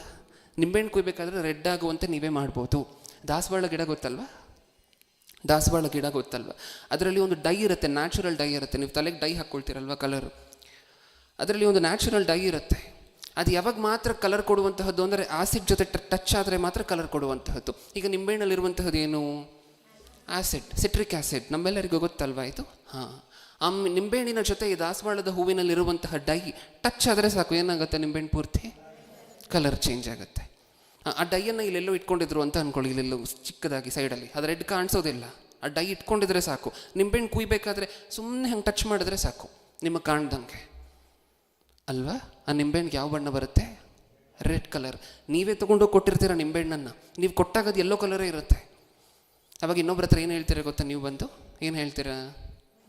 ಇನ್ನೊಬ್ರು ಹೇಳ್ತಾರೆ ನಿಂಬೆಹಣ್ಣು ಮುಂಚೆನೇ ಏನೋ ರೆಡಿ ಮಾಡಿ ಇಟ್ಟಿರ್ತಾನೆ ಅಂತ ಹೇಳ್ತಾರೆ ಇನ್ನೊಬ್ರು. ನೀವೇನಂತೀರಾ? ಇಲ್ಲ, ನಿಂಬೆಹಣ್ಣನ್ನು ನಾನೇ ತೊಗೊಂಡೋಗಿ ಕೊಟ್ಟಿದ್ದು. ನಾನು ತೊಗೊಂಡೋಗಿರುವಂತಹ ನಿಂಬೆಹಣ್ಣು ನಮ್ಮನೆ ಅಂಗಡಿ ಪಕ್ಕದಲ್ಲಿರುವಂಥ ಅಂಗಡಿಯಲ್ಲೇ ಅಲ್ವಾ ತೊಗೊಂಡೋಗಿದ್ದು, ಕರೆಕ್ಟಾಗಿರಬೇಕಲ್ವಾ? ಇದು ಅಲ್ಲಿ ಹಿಂದೆ ನಡೀತಿರು. ಬಾಯಲ್ಲಿ ಕರ್ಪೂರ ಇಟ್ಕೊಡುವಂತಹದ್ದು. ಮಾಟ ಮಂತ್ರಿಕರ ಶಕ್ತಿಯನ್ನು ನಾವು ಕಣ್ಣಾರೆ ನೋಡಿದ್ದೀವಿ ಅನ್ನುವಂಥವ್ರು ಏನು ನೋಡಿದ್ದಾರೆ ಅಂದರೆ ಇಂಥ ವಿಚಾರಗಳ ಚಿಕ್ಕ ಚಿಕ್ಕ ವಿಚಾರಗಳನ್ನು ನೋಡಿದ್ದಾರೆ. ಇಷ್ಟಕ್ಕೂ ಇದನ್ನು ಬಿಟ್ಬಿಡಿ, ನೀವು ಪ್ರಪಂಚದಲ್ಲಿರುವಂತಹ ದೊಡ್ಡ ದೊಡ್ಡ ಮೆಜಿಷಿಯನ್ಸ್ ಹತ್ರ ಹೋದರೆ ಒಂದು ದೊಡ್ಡ ಟ್ರೈನನ್ನೇ ಮಾಯ ಮಾಡ್ತಾರೆ ಗೊತ್ತಾ? ಮ್ಯಾಜಿಕಲ್ಲಿ ಅವ್ರು ಮಾಡಿರುವಂತಹ ದೊಡ್ಡ ದೊಡ್ಡ ಮ್ಯಾಜಿಕ್ ಏನು ಅಂದರೆ ದೊಡ್ಡ ಟ್ರೈನನ್ನು ಮಾಯ ಮಾಡಿಬಿಡ್ತಾರೆ ಒಂದಷ್ಟು ಜನರನ್ನು ಮುಂದೆ ಕೂರಿಸಿ. ಏನು ಮಾಡಿದ್ರು ಅಂದರೆ ಏನಿಲ್ಲ, ಸಿಂಪಲ್. ಮೇಲ್ಗಡೆ ಇರುವಂತಹ ಒಂದು ಚಿಕ್ಕದಾಗಿರುವಂತಹ ಈ ಕಿಟಕಿಗಳಿಗೆ ಈ ಸ್ಕ್ರಾಲಿಂಗ್ ಇದನ್ನು ಹಾಕ್ತಾರೆ ಗೊತ್ತಲ್ವಾ, ಕರ್ಟನ್ಗಳು ಹಾಕ್ತಾರೆ ಗೊತ್ತಲ್ವಾ, ಅದನ್ನು ಹಿಂಗೆ ತೆಗೆದ್ರೆ ಆಚೆ ಕಾಣಿಸುತ್ತೆ, ಮುಚ್ಚಿದ್ರೆ ಏನೂ ಕಾಣಿಸೋದಿಲ್ಲ. ಆ ರೀತಿಯಾಗಿರುವಂತಹ ಸ್ಪೆಷಲೈಸ್ಡ್ ಮಟೀರಿಯಲನ್ನು ಯೂಸ್ ಮಾಡಿದ್ದಾರೆ ಮ್ಯಾಜಿಕ್ಕೋಸ್ಕರ. ಅಂದರೆ ಮ್ಯಾಜಿಕ್ ಅನ್ನುವಂತಹದ್ದು ತಂತ್ರ ಅಲ್ಲದ ಒಂದು ರೀತಿಯಾಗಿರುವಂಥ ಕುತಂತ್ರ. ಮನುಷ್ಯರಿಗೆ ನೋಡಿದ ಹಾಗೆ ಇರುತ್ತೆ, ಆದರೆ ಅದು ಅಲ್ಲಿ ಇರೋದಿಲ್ಲ. ಇಲ್ಲಿ ಜೇಬಿಂದ ಪಾರಿವಾಳ ತೆಗೆಯುವಂತಹದ್ದು, ₹1 ಕಾಯಿನನ್ನು ಜೇಬಿಗೆ ಹಾಕ್ಕೊಳ್ಳುವಂತಹದ್ದು, ಈ ಕೈಯಿಂದ ತೆಗೆಯುವಂತಹದ್ದು, ಇದೆಲ್ಲ ಏನು? ಟೆಕ್ನಿಕ, ಮ್ಯಾಜಿಕ್ಕ, ಟ್ರಿಕ್ಸ? ಹೌದಲ್ವಾ? ಅಷ್ಟೇ ಅಲ್ವಾ ಅದು? ಅದನ್ನು ನೀವು ಪ್ರಾಕ್ಟೀಸ್ ಮಾಡಿದ್ರೆ ನೀವು ಮಾಡ್ಬೋದಾ? ಒಬ್ಬ ಮೆಜಿಷಿಯನ್ ಮತ್ತೆ ಪಾರಿವಾಳವನ್ನು ತೆಗಿತಾನಲ್ವಾ, ಜೇಬಿಂದನೋ ಎಲ್ಲಿಂದನೋ ಕೈಯಿಂದ ತೆಗಿತಾನೆ, ಎಲ್ಲೆಲ್ಲಿಂದನೋ ತೆಗಿತಾನೆ. ಆತನ ಕೋಟನ್ನು ನೋಡಿದರೆ ಯಾವತ್ತಾದರೂ? ಆತನ ಕೋಟನ್ನು ನೋಡಿದರೆ ನಾರ್ಮಲ್ ಸೂಟ್ ಇರೋದಿಲ್ಲ, ಅದು ಲೂಸ್ ಆಗಿ ದೊಗ್ಲೆ ಆಗಿ ಇಷ್ಟು ದೊಗ್ಲೆ ಇರುತ್ತೆ. ಹೌದಾ? ಯಾವ ಪಾರ್ಟಲ್ಲಿ ಆ ಕೋಟಲ್ಲಿ ಏನು ಬೇಕಾದರೂ ಸ್ಟೋರ್ ಮಾಡ್ಕೊಂಡು ಇಟ್ಕೊಂಡಿರ್ಬೋದು. ಪ್ರಿಪೇರ್ ಆಗಿ ಬಂದಿರ್ತಾರೆ. ಅದು ಡೈರೆಕ್ಟಾಗಿ ಬಂದು ಮಾಡುವಂತಹದ್ದೆಲ್ಲ ಮ್ಯಾಜಿಕ್ ಅನ್ನುವಂತಹದ್ದು. ಪ್ರಿಪೇರ್ ಆಗಿ ಬಂದಿರುವಂತಹದ್ದು ಈ ಮುಂಚೆ. ಆ ಕೋಟ್ ಇಲ್ಲದೆ ಮಾಡ್ಲಿಕ್ಕೆ ಹೇಳಿ ಮ್ಯಾಜಿಕ್ಕನ್ನು, ಪಾರಿವಾಳ ತೆಗಿಲಿಕ್ಕೆ ಹೇಳಿ ಕೋಟ್ ಇಲ್ಲದೆ. ಮೈ ಮೇಲಿರುವಂಥ ಕೋಟ್ ಇಲ್ಲದೆ ಪಾರಿವಾಳ ತೆಗೆಯುವಂಥವ್ರು ನೋಡಿದ್ದೀರಾ ನೀವು? ಹ್ಯಾಟ್ ಇಲ್ಲದೆ ತೆಗೆಯುವಂಥವ್ರನ್ನ ನೋಡಿದ್ದೀರಾ? ಬರೀ ಏನೂ ಇಲ್ಲದೆ ಒಂದೇ ಒಂದು ಬನಿಯನ್ ಹಾಕ್ಕೊಂಡು ಬಂದು ಮ್ಯಾಜಿಕ್ ಮಾಡಬೇಕು. ಆಗತ್ತಾ? ಈ ಥರ ಮ್ಯಾಜಿಕ್ ಮಾಡುವಂತಹದ್ದು ಆಗತ್ತಾ? ಅದೇ ಮ್ಯಾಜಿಕ್ ಇರುವಂತಹ ಟ್ರಿಕ್. ಹೌದಾ? ಇದನ್ನು ಇಷ್ಟಕ್ಕೂ ನೀವು ಆ ವಚನದಲ್ಲಿ ಓದ್ಕೊಂಡು ಬರಲ್ವಾ, ಈಶಾಯನ ಗ್ರಂಥದಲ್ಲಿ, ನೀನು ಬಾಲ್ಯದಿಂದ ಕಲಿತಾ ಬಂದಿರುವಂತಹ ವಿದ್ಯೆ ಅಂತ. ಇಷ್ಟಕ್ಕೂ ಏನು ಕಲ್ತಿದ್ದ ನೀವು ವ್ಯಕ್ತಿ? ಇದೇ ಮ್ಯಾಜಿಕ್ಕು. ಚಿಕ್ಕ ವಯಸ್ಸಿಂದ ಮ್ಯಾಜಿಕಲ್ಲಿ ಸ್ಪೆಷಲಿಸ್ಟ್ ಈ ವ್ಯಕ್ತಿ. ಇಲ್ಲಿ ದೇವರು ಯಾರ ಜೊತೆ ಮಾತಾಡ್ತಿದ್ದಾರೋ, ಇಲ್ಲಿ ಮಾಟ ಮಂತ್ರಿಕರು ಚಿಕ್ಕ ವಯಸ್ಸಿಂದ ಕಲ್ತಿರುವಂತಹ ವಿದ್ಯೆ ಏನು ಅಂದರೆ ಈ ರೀತಿಯಾಗಿರುವಂತಹ ಟ್ರಿಕ್ಗಳೇ. ನಿಂಬೆಹಣ್ಣು ಇದು ಮಾಡುವಂತಹದ್ದು, ಈ ರೀತಿಯಾಗಿ ಮಾಡುವಂತಹದ್ದು ಆ ಕಾಲದಿಂದ ಚಿಕ್ಕ ವಯಸ್ಸಿಂದ ಜನ ಇದನ್ನು ಪ್ರಾಕ್ಟೀಸ್ ಮಾಡ್ತಾ ಬರ್ತಿದಾರಂತೆ. ಆದರೆ ಮೂಢರು, ದಡ್ಡರು ಅದನ್ನು ನೋಡುವಂಥವ್ರು ಏನಂತ ಅರ್ಥ ಮಾಡ್ಕೊಳ್ತಿದ್ದಾರೆ? ಇದು ಮಾಟ ಮಂತ್ರ, ಕ್ಷುದ್ರ ಶಕ್ತಿಗಳ ಪವರು. ಇನ್ನೂ ಏನೇನು ಹೇಳಿದ್ದಾರೆ ಸತ್ಯವೇದದಲ್ಲಿ? ಇನ್ನೊಂದಷ್ಟು ವಚನಗಳನ್ನು ನೋಡೋಣ. ಅಪೊಸ್ತಲರ ಕೃತ್ಯಗಳು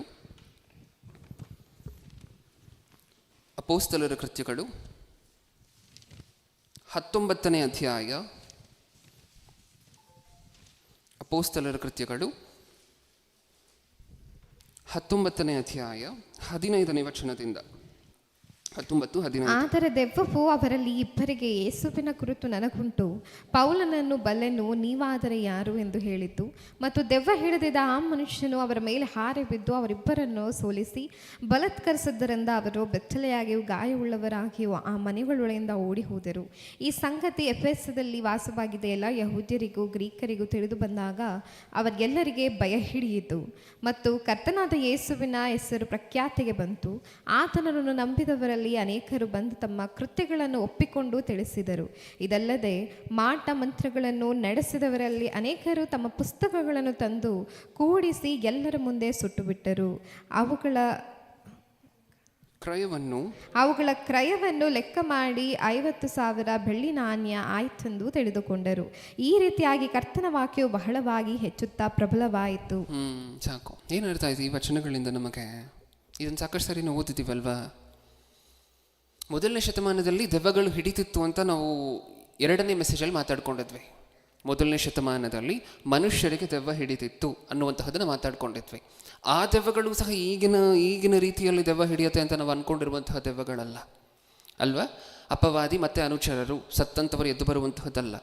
ಯಾರು ಆ ದೆವ್ವಗಳು ಮೊದಲನೇ ಶತಮಾನದಲ್ಲಿ ಹಿಡಿತಿದ್ದಂತಹ ದೆವ್ವಗಳು ಯಾರು? ದುರಾತ್ಮಗಳು, ಅಪವಾದಿಯ ಅನುಚರರು. ಓಕೆ, ಇವ್ರು ಹಿಡಿತಿದ್ದು ಏನಕ್ಕೋಸ್ಕರ ಅಂತ ನಾವು ಮಾತಾಡ್ಕೊಂಡ್ವಿ ಕಳೆದ ವಾರ? ಏನಕ್ಕೋಸ್ಕರ ಅಂತ ಮಾತಾಡ್ಕೊಂಡ್ವಿ? ಈ ದೆವ್ವಗಳು ಮೈ ಮೇಲೆ ಬಂದು ಏನಂತ ಕೂಗಿ ಆರ್ಭಟಿಸಿ ಏನಕ್ಕೋಸ್ಕರ ಹಿಡಿತಿದ್ವು ಅಂತ ಹೇಳಿ ಮಾತಾಡ್ಕೊಂಡಿದ್ವಿ. ದೇವರು ಕುಮಾರನೇ ನೀನು ಪ್ರತಿಷ್ಠಿಸಿದವನು ಅಂತ ಹೇಳಿ ಪ್ರತಿ ದೆವ್ವನು ಕೂಗಿ ಕೂಗಿ ಹೇಳಿರುವಂತಹ ದೆವ್ವಗಳೇನ? ಹೌದು. ಅಂದರೆ ಆಗ ದೆವ್ವಗಳು ಹಿಡಿತಿತ್ತು ಅಂತ ಹೇಳಿದ್ರೆ ಅದಕ್ಕೊಂದು ಕಾರಣ ಇತ್ತು. ಆ ಸಮಯದಲ್ಲಿ ಮನುಷ್ಯರೇ ಯೇಸುಕ್ರಿಸ್ತರನ್ನು ದೇವರ ಕುಮಾರನು ಅಂತ ಹೇಳಿ ನಂಬದೇ ಇರುವಂತಹ ಕಾಲ ಅದು. ಆ ಟೈಮಲ್ಲಿ ಈ ದೆವ್ವಗಳ ಮೂಲಕ ದೇವರು ಸತ್ಯವೇದದಲ್ಲಿ ನೀವು ಪೂರ್ತಿಯಾಗಿ ಸತ್ಯವೇದವನ್ನು ಪ್ರತಿ ಘಟನೆಯಲ್ಲೂ ಸ್ಟ್ರೆಸ್ ಕೊಟ್ಟು ಒತ್ತು ಓದಬೇಕಾದ್ರೆ ಒಂದು ಕೆಟ್ಟದ್ದನ್ನು ಇನ್ನೊಂದು ಕೆಲಸಕ್ಕೋಸ್ಕರ ದೇವರು ಉಪಯೋಗ ಮಾಡಿಕೊಡುವಂತಹದ್ದು ನಿಮ್ಮ ಕಣ್ಣು ಕಾಣಿಸುತ್ತೆ. ನಿಜನಾ? ಕೆಟ್ಟದ್ದೇ. ಆ ಕೆಟ್ಟದ್ದನ್ನು ದೇವರು ಉಪಯೋಗ ಮಾಡ್ಕೊಳ್ತಾರೆ ಕೆಲವೊಂದು ಸಾರಿ. ನೀವು ನೋಡಿದ್ದೀರಲ್ವಾ, ಇಸ್ರಾಯೇಲಿಯರಿಗೆ ಶಿಕ್ಷೆ ಕೊಡಲಿಕ್ಕೆ ಯಾರ್ಯಾರನ್ನು ಬಳಸ್ಕೊಂಡ್ರು ದೇವರು? ನೆಬೂಕದ್ನೆಚ್ಚರನ್ನು ಬಳಸ್ಕೊಂಡ್ರೆ, ರಾಜನಾಗಿರುವಂತಹ ನೆಬೂಕದ್ನೆಚ್ಚರನ್ನು ಬಳಸ್ಕೊಂಡ್ರೆ ಸೆರೆಗೆ ತೊಗೊಂಡು ಹೋಗ್ಲಿಕ್ಕೆ. ನೆಬೂಕದ್ನೆಚ್ಚರ ನೀತಿವಂತನ ಅಲ್ಲ. ಅಂದರೆ ಒಬ್ಬ ಪಾಪಿಯನ್ನು ಉಪಯೋಗ ಮಾಡಿಕೊಂಡು ಕೆಲವು ದೇವರು ಅಂದ್ಕೊಂಡಿರುವಂಥ ಸಂಕಲ್ಪಗಳನ್ನು ನೆರವೇರಬೇಕು ಅಂದರೆ ನೆರವೇರಿಸ್ಕೊಳ್ತಿರುವಂತಹದ್ದು ಸಾಕಷ್ಟು ಘಟನೆಗಳನ್ನು ನೋಡ್ತೀವಿ ನಾವು ಸತ್ಯವೇದದಲ್ಲಿ. ಹಾಗೆ ಈ ಮೊದಲನೇ ಶತಮಾನದಲ್ಲಿ ದೆವ್ವಗಳು ಮನುಷ್ಯರಿಗೆ ಏನು ಹಿಡಿತಿತ್ತಲ್ವ, ಇದನ್ನು ದೇವರು ಉಪಯೋಗ ಮಾಡಿಕೊಂಡ್ರು. ಯಾವ ಥರ ಉಪಯೋಗ ಮಾಡಿಕೊಂಡ್ರು ಅಂದರೆ, ತನ್ನ ಮಗನು ದೇವರ ಕುಮಾರನೇ, ದೇವರಿಂದ ಪ್ರತಿಷ್ಠಿಸಲ್ಪಟ್ಟವನೇ ಅನ್ನುವಂಥದ್ದು ನಿರೂಪಣೆ ಮಾಡಲಿಕ್ಕೆ ಈ ರೀತಿಯಾಗಿರುವಂಥ ಉಪಯೋಗಗಳೆಲ್ಲ ಮೊದಲನೇ ಶತಮಾನದಲ್ಲಿ ನಡೀತು. ಯಾವಾಗವರೆಗೂ ನಡೀತು? ಇವಾಗೂ ಹಿಡಿಯುತ್ತಾ ದೆವ್ವಗಳು ಮನುಷ್ಯರಿಗೆ? ಇಲ್ಲ ಅಲ್ವಾ? ಯಾಕೆಂದರೆ ವಾಕ್ಯ ಅನ್ನುವಂತಹದ್ದು, ಯೇಸುಕ್ರಿಸ್ತರು ಅನ್ನುವಂಥವರು ಜನರ ಮನಸ್ಸಿನಲ್ಲಿ ಸ್ಥಿರಪಟ್ಟಿರುವಂತಹ ಕಾಲ ಇದು. ಅದು ಸ್ಥಿರಪಡಿಸುತ್ತಿರುವಂತಹ ಕಾಲ, ಸ್ಥಿರಪಡ್ತಿರುವಂತಹ ಕಾಲ ಇನ್ನೂ ಸಹ. ಓಕೆ, ಈಗ ಈ ದೆವ್ವಗಳು ಮನುಷ್ಯರಿಗೆ ಹಿಡಿದಾಗ ಮೊದಲನೇ ಶತಮಾನದಲ್ಲಿ ನಾವು ಸಹ ಟ್ರೈ ಮಾಡೋಣ ಅಂತ ಹೇಳಿ ಸ್ವಲ್ಪ ಜನ ಮಾಡ್ತಿದ್ರಂತೆ ಈ ಕೆಲಸಗಳನ್ನು. ಅವರು ಪೌಲನೇ ಹೇಳುವಂತಹದ್ದೇನು, ಯೇಸುಕ್ರಿಸ್ತರು ಹೇಳಿದ್ರೆ ಮಾತ್ರ ನಾ ದೆವ್ವ ಹೋಗುವಂತಹದ್ದು, ನಾನು ಹೇಳ್ತೀನಿ ಅಂತ ಹೋಗಿ ಒಬ್ಬ ದೆವ್ವ ಹಿಡಿದಿರುವಂಥ ಮನುಷ್ಯನ ಹತ್ರ ಆಟ ಆಡ್ಲಿಕ್ಕೆ ಹೋದ್ರಂತೆ. ಏನಾಯ್ತಂತೆ ಇವ್ರ ಗತಿ? ಆಮೇಲೆ ಏನಾಯಿತು? ಆ ದೆವ್ವಗಳೇನಂದ್ವು? ನನಗೆ ಯೇಸು ಗೊತ್ತು, ಪೌಲನು ಗೊತ್ತು, ಎಲ್ಲರೂ ಗೊತ್ತು, ಮಧ್ಯದಲ್ಲಿ ನೀನು ಯಾರು ಅಂತ ಹೇಳಿ ಅಂದು ಸರಿಯಾಗಿ ಕೊಟ್ಟು 1-2-3 ಏಟುಗಳು, ಆಮೇಲೆ ವಿಚಿತ್ರವಾಗಿರುವಂಥ ಹಿಂಸೆ ಟಾರ್ಚರ್ಗಳನ್ನೆಲ್ಲ ಇವರು ಕೊಟ್ಟು ಕಳಿಸ್ತವೆ. ಹೌದಾ? ಇನ್ನೊಂದ್ಸರಿ ಓದೋಣ ವಚನವನ್ನು. 19:15. ಆದರೆ ದೆವ್ವವು ಅವರಲ್ಲಿ ಇಬ್ಬರಿಗೆ, ಯೇಸುವಿನ ಗುರುತು ನನಗುಂಟು, ಪೌಲನನ್ನು ಬಲ್ಲೆನು, ನೀವಾದರೆ ಯಾರು ಎಂದು ಹೇಳಿತು. ಮತ್ತು ದೆವ್ವ ಹಿಡಿದಿದ್ದ ಆ ಮನುಷ್ಯನು ಅವರ ಮೇಲೆ ಹಾರಿ ಬಿದ್ದು ಅವರಿಬ್ಬರನ್ನು ಸೋಲಿಸಿ ಬಲಾತ್ಕರಿಸಿದ್ದರಿಂದ ಅವರು ಬೆತ್ತಲೆಯಾಗಿಯೂ ಗಾಯವುಳ್ಳವರಾಗಿಯೂ ಆ ಮನೆಯೊಳಗಿಂದ ಓಡಿ ಹೋದರು. ಈ ಸಂಗತಿಯು ಎಫೆಸದಲ್ಲಿ ವಾಸವಾಗಿದ್ದ ಎಲ್ಲ ಯಹೂದ್ಯರಿಗೂ ಗ್ರೀಕರಿಗೂ ತಿಳಿದು ಬಂದಾಗ ಅವರೆಲ್ಲರಿಗೆ ಭಯ ಹಿಡಿಯಿತು. ಅಂದರೆ ಇವ್ರಿಗೆ ಯಾವುದರ ನಿಮಿತ್ತ ಭಯ ಆಯಿತು? ಆ ಮನುಷ್ಯ, ಆ ದೆವ್ವ ಏನೋ ಹೇಳ್ತು ಇಷ್ಟಕ್ಕೂ. ಏನೇನು ಹೇಳ್ತು? ನನಗೆ ಯೇಸು ಗೊತ್ತು, ಇನ್ಯಾರು ಗೊತ್ತು? ಪೌಲನು ಗೊತ್ತು. ಅಂದರೆ ನೀವು ನನಗೆ ಬಂದು ಆಜ್ಞಾಪಿಸ್ತಿರುವಂತಹ, ನೀವು ಬಿಟ್ಟು ಹೋಗುವಂಥ ಏನು ಆಜ್ಞಾಪಿಸ್ತಿದ್ದೀರಾ, ನೀವು ಅವರ ಕಡೆಯವರು ಅಲ್ಲ, ನಿಮಗೆ ಆ ಅಧಿಕಾರ ಕೊಡಲ್ಪಟ್ಟಿಲ್ಲ ಅನ್ನುವಂಥ ರೀತಿಯಲ್ಲಿ ಮಾತಾಡುತ್ತಿದೆ ಈ ದೆವ್ವ. ಅಂದರೆ ಜನರಿಗೆಲ್ಲ ಒಂದು ಅರ್ಥ ಆಗೋಯ್ತು. ಹಾಗಾದರೆ ಈ ದೆವ್ವಗಳಿಗೆ ಯಾರ್ಯಾರು ಗೊತ್ತು? ಯೇಸು ಗೊತ್ತು, ಪೌಲನು ಗೊತ್ತು, ಅಪೊಸ್ತಲರೆಲ್ಲ ಗೊತ್ತು. ಹಾಗಿದ್ರೆ ಅವರ ಹತ್ರ ಇರುವಂಥ ಶಕ್ತಿ ನಿಜವಾಗಿರುವಂತಹದ್ದು ಅಂತ ಜನಕ್ಕೆ ಗೊತ್ತಾಯಿತು. ಏನು ಗೊತ್ತಾಯಿತು? ಈ ಕಾನ್ವರ್ಸೇಷನಿಂದ ಜನಕ್ಕೆ, ಅಲ್ಲಿರುವಂತಹ ಜನರಿಗೆ ಏನು ಅರ್ಥ ಆಯಿತು? ದೆವ್ವಗಳ ಈ ಮಾತನ್ನು ಕೇಳಿದ ನಂತರ ಆ ಜನರಿಗೆ ಏನು ಅರ್ಥ ಆಯಿತು? ಯೇಸು ಹತ್ರ ನಿಜವಾಗ್ಲೂ ಯಾವ ಶಕ್ತಿ ಇದೆ? ದೆವ್ವಗಳನ್ನು ಬಿಡಿಸುವಂತಹ ಶಕ್ತಿ ಇದೆ. ಪೌಲನ ಹತ್ರ ನಿಜವಾಗ್ಲೂ ಯಾವ ಶಕ್ತಿ ಇದೆ? ದೆವ್ವಗಳನ್ನು ಬಿಡಿಸುವಂಥ ಶಕ್ತಿ ಇದೆ. ಮುಂದೆ ಓದೋಣ. ಇದನ್ನು ಮನಸ್ಸಲ್ಲಿ ಇಟ್ಕೊಂಡು ಈಗ ಮುಂದಿನ ವಚನಗಳನ್ನು ಓದಲಿಕ್ಕೆ ಪ್ರಯತ್ನ ಪಡೋಣ. ಈ ಸಂಗತಿಯು ಎಫೆಸದಲ್ಲಿ ವಾಸವಾಗಿದ್ದ ಎಲ್ಲ ಯಹೂದ್ಯರಿಗೂ ಗ್ರೀಕರಿಗೂ ತಿಳಿದು ಬಂದಾಗ ಅವರೆಲ್ಲರಿಗೆ ಭಯ ಹುಟ್ಟಿತು. ನೆಕ್ಸ್ಟ್, ಮತ್ತು ಕರ್ತನಾದ ಯೇಸುವಿನ ಹೆಸರು ಪ್ರಖ್ಯಾತಿಗೆ ಬಂತು. ಏನಕ್ಕೋಸ್ಕರ ಪಾಪ್ಯುಲರ್ ಆಯಿತು ಯೇಸುಕ್ರಿಸ್ತರ ಹೆಸರು? ದೆವ್ವಗಳು ಯೇಸುಕ್ರಿಸ್ತರ ಹೆಸರನ್ನು ನೋಡಿ ಭಯ ಪಡುತ್ತಿದೆ. ಇದನ್ನು ನೋಡಿ ಅಲ್ಲಿರುವಂತಹ ಜನರಿಗೆಲ್ಲ ಯೇಸುಕ್ರಿಸ್ತರ ಹೆಸರಿನ ಮೇಲೆ ನಂಬಿಕೆ ಬರಲಿಕ್ಕೆ ಶುರು ಆಯಿತು. ಹೌದಲ್ವಾ? ಮುಂದೆ ನೋಡೋಣ ಆಮೇಲೆ ಏನಾಯಿತು ಅಂತ ಹೇಳಿ. ಪ್ರಖ್ಯಾತಿಗೆ ಬಂತು. ಆತನನ್ನು ನಂಬುವುದರಲ್ಲಿ ಅನೇಕರು ಬಂದು ತಮ್ಮ ತಮ್ಮ ಕೃತ್ಯಗಳನ್ನು ಒಪ್ಪಿಕೊಂಡು ತಿಳಿಸಿದರು. ಈಗ ನಂಬ್ತಾರಲ್ವ, ಯಾವುದನ್ನು ನಂಬುವಂಥವರು? ನಿಜವಾಗ್ಲೂ ದೆವ್ವಗಳಿಗೆ ಯೇಸು ಅಂತ ಹೇಳಿದ್ರೆ ಭಯ, ಪೌಲನು ಅಂತ ಹೇಳಿದ್ರೆ ಯೇಸು ಕ್ರಿಸ್ತರು ಯಾರ್ಯಾರನ್ನು ಅಭಿಷೇಕಿಸಿದಾರೋ ಅವರನ್ನು ನೋಡಿದ್ರೆ ದೆವ್ವಗಳಿಗೇನು ಭಯ ಅನ್ನುವಂಥದ್ದು ಯಾವಾಗ ಜನರಿಗೆ ಗೊತ್ತಾಯಿತೋ, ಆ ಜನರಲ್ಲಿ ನಂಬದವರೆಲ್ಲ ಬಂದು ಹೇಳಿ ಒಪ್ಕೊಂಡ್ರಂತೆ. ಏನು ಹೇಳಿ ಒಪ್ಕೊಂಡ್ರು? ಇಷ್ಟಕ್ಕೂ ಏನು ಹೇಳಿ ಒಪ್ಕೊಂಡ್ರು? ಇನ್ನೊಂದ್ಸರಿ ಓದೋಣ ಅದನ್ನೇ. ಆತನನ್ನು ನಂಬುವವರಲ್ಲಿ ಅನೇಕರು ಬಂದು ತಮ್ಮ ಕೃತ್ಯಗಳನ್ನು ಒಪ್ಪಿಕೊಂಡು ತಿಳಿಸಿದರು. ಇವ್ರು ಏನು ಮಾಡ್ತಿದ್ರು ಇಷ್ಟಕ್ಕೂ? ನಂಬದಂಥವರು ಸ್ವಲ್ಪ ಜನ ಮುಂದೆ ಬಂದು ತಮ್ಮ ಕೃತ್ಯಗಳನ್ನು ಒಪ್ಪಿಕೊಂಡು ತಿಳಿಸ್ತಾರಂತೆ. ಇವ್ರು ಏನು ಮಾಡ್ತಿದ್ರು? ಕೆಲವರು, ಆ ಗುಂಪಿನಲ್ಲಿರುವಂಥ ಕೆಲವರು ಏನು ಮಾಡ್ತಿದ್ರು? ಹಾಗಿದ್ರೆ ಇದೆ ಮಾಟ ಮಂತ್ರ. ಆ ಗುಂಪಿನಲ್ಲಿದ್ದಂಥವರು ಕೆಲವರು ಯಾರು? ಮಾಟ ಮಂತ್ರಿಕರು, ಈ ಯಂತ್ರತಂತ್ರಗಳನ್ನು ಮಾಡುವಂಥವರು. ಇದನ್ನು ನೋಡಿದ ನಂತರ ಇಷ್ಟಕ್ಕೂ ಇವ್ರು ಏನು ಮಾಡಿ ಚಿಕ್ಕ ವಯಸ್ಸಿಂದ ಏನು ಕಲ್ತಿರ್ತಾರೆ ಇವರು ಅಂತ ಇಷ್ಟೊತ್ತು ಮಾತಾಡ್ಕೊಂಡಿದ್ದೀವಿ ನಾವು. ಟ್ರಿಕ್ಸು, ಹೌದಲ್ವಾ? ಮ್ಯಾಜಿಕ್, ಮೋಸ ಮಾಡುವಂತಹದ್ದು ಜನರನ್ನು, ಇದನ್ನು ಚಿಕ್ಕ ವಯಸ್ಸಿಂದ ಕಲಿತಾ ಬಂದಿದ್ದಾರೆ. ಇಷ್ಟಕ್ಕೂ ಇವರು ಯಾವತ್ತೂ ಇಷ್ಟು ದಿನ ನಿಜವಾಗ್ಲೂ ಇರುವಂತಹ ದೆವ್ವಗಳನ್ನು ನೋಡಿಲ್ಲ. ಇವಾಗ ಏನು ಕಾಣಿಸ್ತೀವಿ ಇವರಿಗೆ? ನಿಜವಾದ ದೆವ್ವ ಕಾಣಿಸ್ತಿದೆ. ಅದನ್ನು ನೋಡಿ ಭಯಪಟ್ಟು ಈ ದೆವ್ವ ಯೇಸುಕ್ರಿಸ್ತರ ಹೆಸರನ್ನು ನೋಡಿ ನಡುಗುವಂತಹದನ್ನು ನೋಡಿ ಇದಕ್ಕಿನ್ನೂ ಭಯಪಟ್ಟು ತಾವು ನಂಬಿರುವಂತಹ ಮಾಟ ಮಂತ್ರ, ತಾವು ಕಲ್ತಿರುವಂತಹ ಟ್ರಿಕ್ಗಳನ್ನೆಲ್ಲ ಅವ್ರ ಮುಂದೆ ಬಂದು ತಿಳಿಸಿ ಒಪ್ಕೊಳ್ತಿದ್ದಾರೆ. ನಾವು ಇಷ್ಟು ದಿನ ಮಾಡಿರುವಂತಹದ್ದು ಮೋಸ ಅಂತ. ಮುಂದೆ ಓದೋಣ. ಇದಲ್ಲದೆ ಒಪ್ಪಿಕೊಂಡು ತಿಳಿಸಿದರು. ಅದಾದ ನಂತರ ಇದಲ್ಲದೆ ಮಾಟ ಮಂತ್ರಗಳನ್ನು ನಡೆಸಿದವರಲ್ಲಿ ಅನೇಕರು ತಮ್ಮ ಪುಸ್ತಕಗಳನ್ನು ತಂದು ಕೂಡಿಸಿ ಎಲ್ಲರ ಮುಂದೆ ಸುಟ್ಟು ಬಿಟ್ಟರು. ಯಾರಂತೆ ಸುಟ್ಟು ಬಿಟ್ಟಂಥವರು? ಮಾಟ ಮಂತ್ರಿಕರು. ನೀವು ನಂಬದಂಥ ಪುಸ್ತಕ, ನೀವು ಸತ್ಯವೇದವನ್ನು ಓದ್ತಿದ್ದೀರಾ, ಸತ್ಯವೇದವನ್ನು ನಂಬಿದ್ದೀರಾ, ಅಲ್ಲಿರುವಂತಹ ಮಾತುಗಳನ್ನು ನಂಬಿದ್ದೀರಾ, ನೀವು ಸುಟ್ಟಾಕ್ತೀರಾ ಬೈಬಲನ್ನು ಯಾವತ್ತಾದರೂ? ಎಂಥ ಪರಿಸ್ಥಿತಿ ಬಂದರೂ ಸುಟ್ಟಾಕ್ತೀರಾ? ಇಲ್ಲ ಅಲ್ವಾ? ಇವ್ರೇನು ಮಾಡಿದ್ರಂತೆ, ತಾವು ನಂಬಿದ್ದಂಥ ಪುಸ್ತಕಗಳನ್ನು, ಚಿಕ್ಕ ವಯಸ್ಸಿಂದ ಅಭ್ಯಾಸ ಮಾಡ್ಕೊಂಡು ಬಂದಿರುವಂತಹ ಮಾಟ ಮಂತ್ರಗಳ ಪುಸ್ತಕಗಳನ್ನು, ಆ ಗೈಡ್ಗಳನ್ನೆಲ್ಲ ಏನು ಮಾಡಿದ್ರಂತೆ, ತಂದು ಸುಟ್ಟಾಕದ್ರಂತೆ. ಅಂದರೆ ನೀವು ಯೋಚನೆ ಮಾಡಿ, ಅವರ ಮನಸ್ಸಿಗೆ ಅವತ್ತು ತಾವು ನಂಬದಂತಹ ಮಾಟ ಮಂತ್ರ ಏನು ಅಂತ ಅನಿಸಿತ್ತು ಅಂತ ಯೋಚನೆ ಮಾಡಿ ನೋಡಿ. ಇದೆಲ್ಲ ಸುಳ್ಳು ಅಂತ ಅನಿಸಿಲ್ಲದೆ ಕೆಲಸವನ್ನು ಮಾಡ್ತಾರ? ಮಾಟ ಮಂತ್ರಿಕರೇ ಮೊದಲನೇ ಶತಮಾನದಲ್ಲಿ ನಾವು ಮಾಟ ಮಂತ್ರಗಳನ್ನು ಮಾಡ್ತೀವಿ ಅಂತ ಹೇಳ್ಕೊಂಡಂತಹ ಜನರೇ ಅವರು ನಂಬಿದ್ದಂತಹ ಪುಸ್ತಕ, ಅವರಿಗೆ ಮಾಟ ಮಂತ್ರಗಳನ್ನು ಕಲಿಸಿದಂಥ ಪುಸ್ತಕಗಳನ್ನು ತೊಗೊಂಡು ಬಂದು ಏನು ಮಾಡ್ತಿದ್ದಾರೆ? ಸುಟ್ಟಾಕ್ತಿದ್ದಾರೆ. ಸುಟ್ಟಾಕ್ತಿದ್ದಾರೆ ಅಂದರೆ ಅವ್ರು ಕಲಿತಂತಹ ಮಾಟ ಮಂತ್ರದ ಬಗ್ಗೆ ಅವ್ರಿಗೆ ಏನು ಅನಿಸಿತ್ತು? ಇದನ್ನು ನೋಡಿದ ಮೇಲೆ, ನಿಜವಾದ ದೆವ್ವವನ್ನು ನೋಡಿದ ಮೇಲೆ, ನಿಜವಾಗ್ಲೂ ಈ ದೆವ್ವಗಳನ್ನು ಶಾಸಿಸಲಿಕ್ಕೆ ಶಕ್ತಿ ಇರುವಂಥ ಯೇಸುಕ್ರಿಸ್ತರನ್ನು ನೋಡಿದ ನಂತರ ಇವೆಲ್ಲ ಏನೂ ಅಲ್ಲ.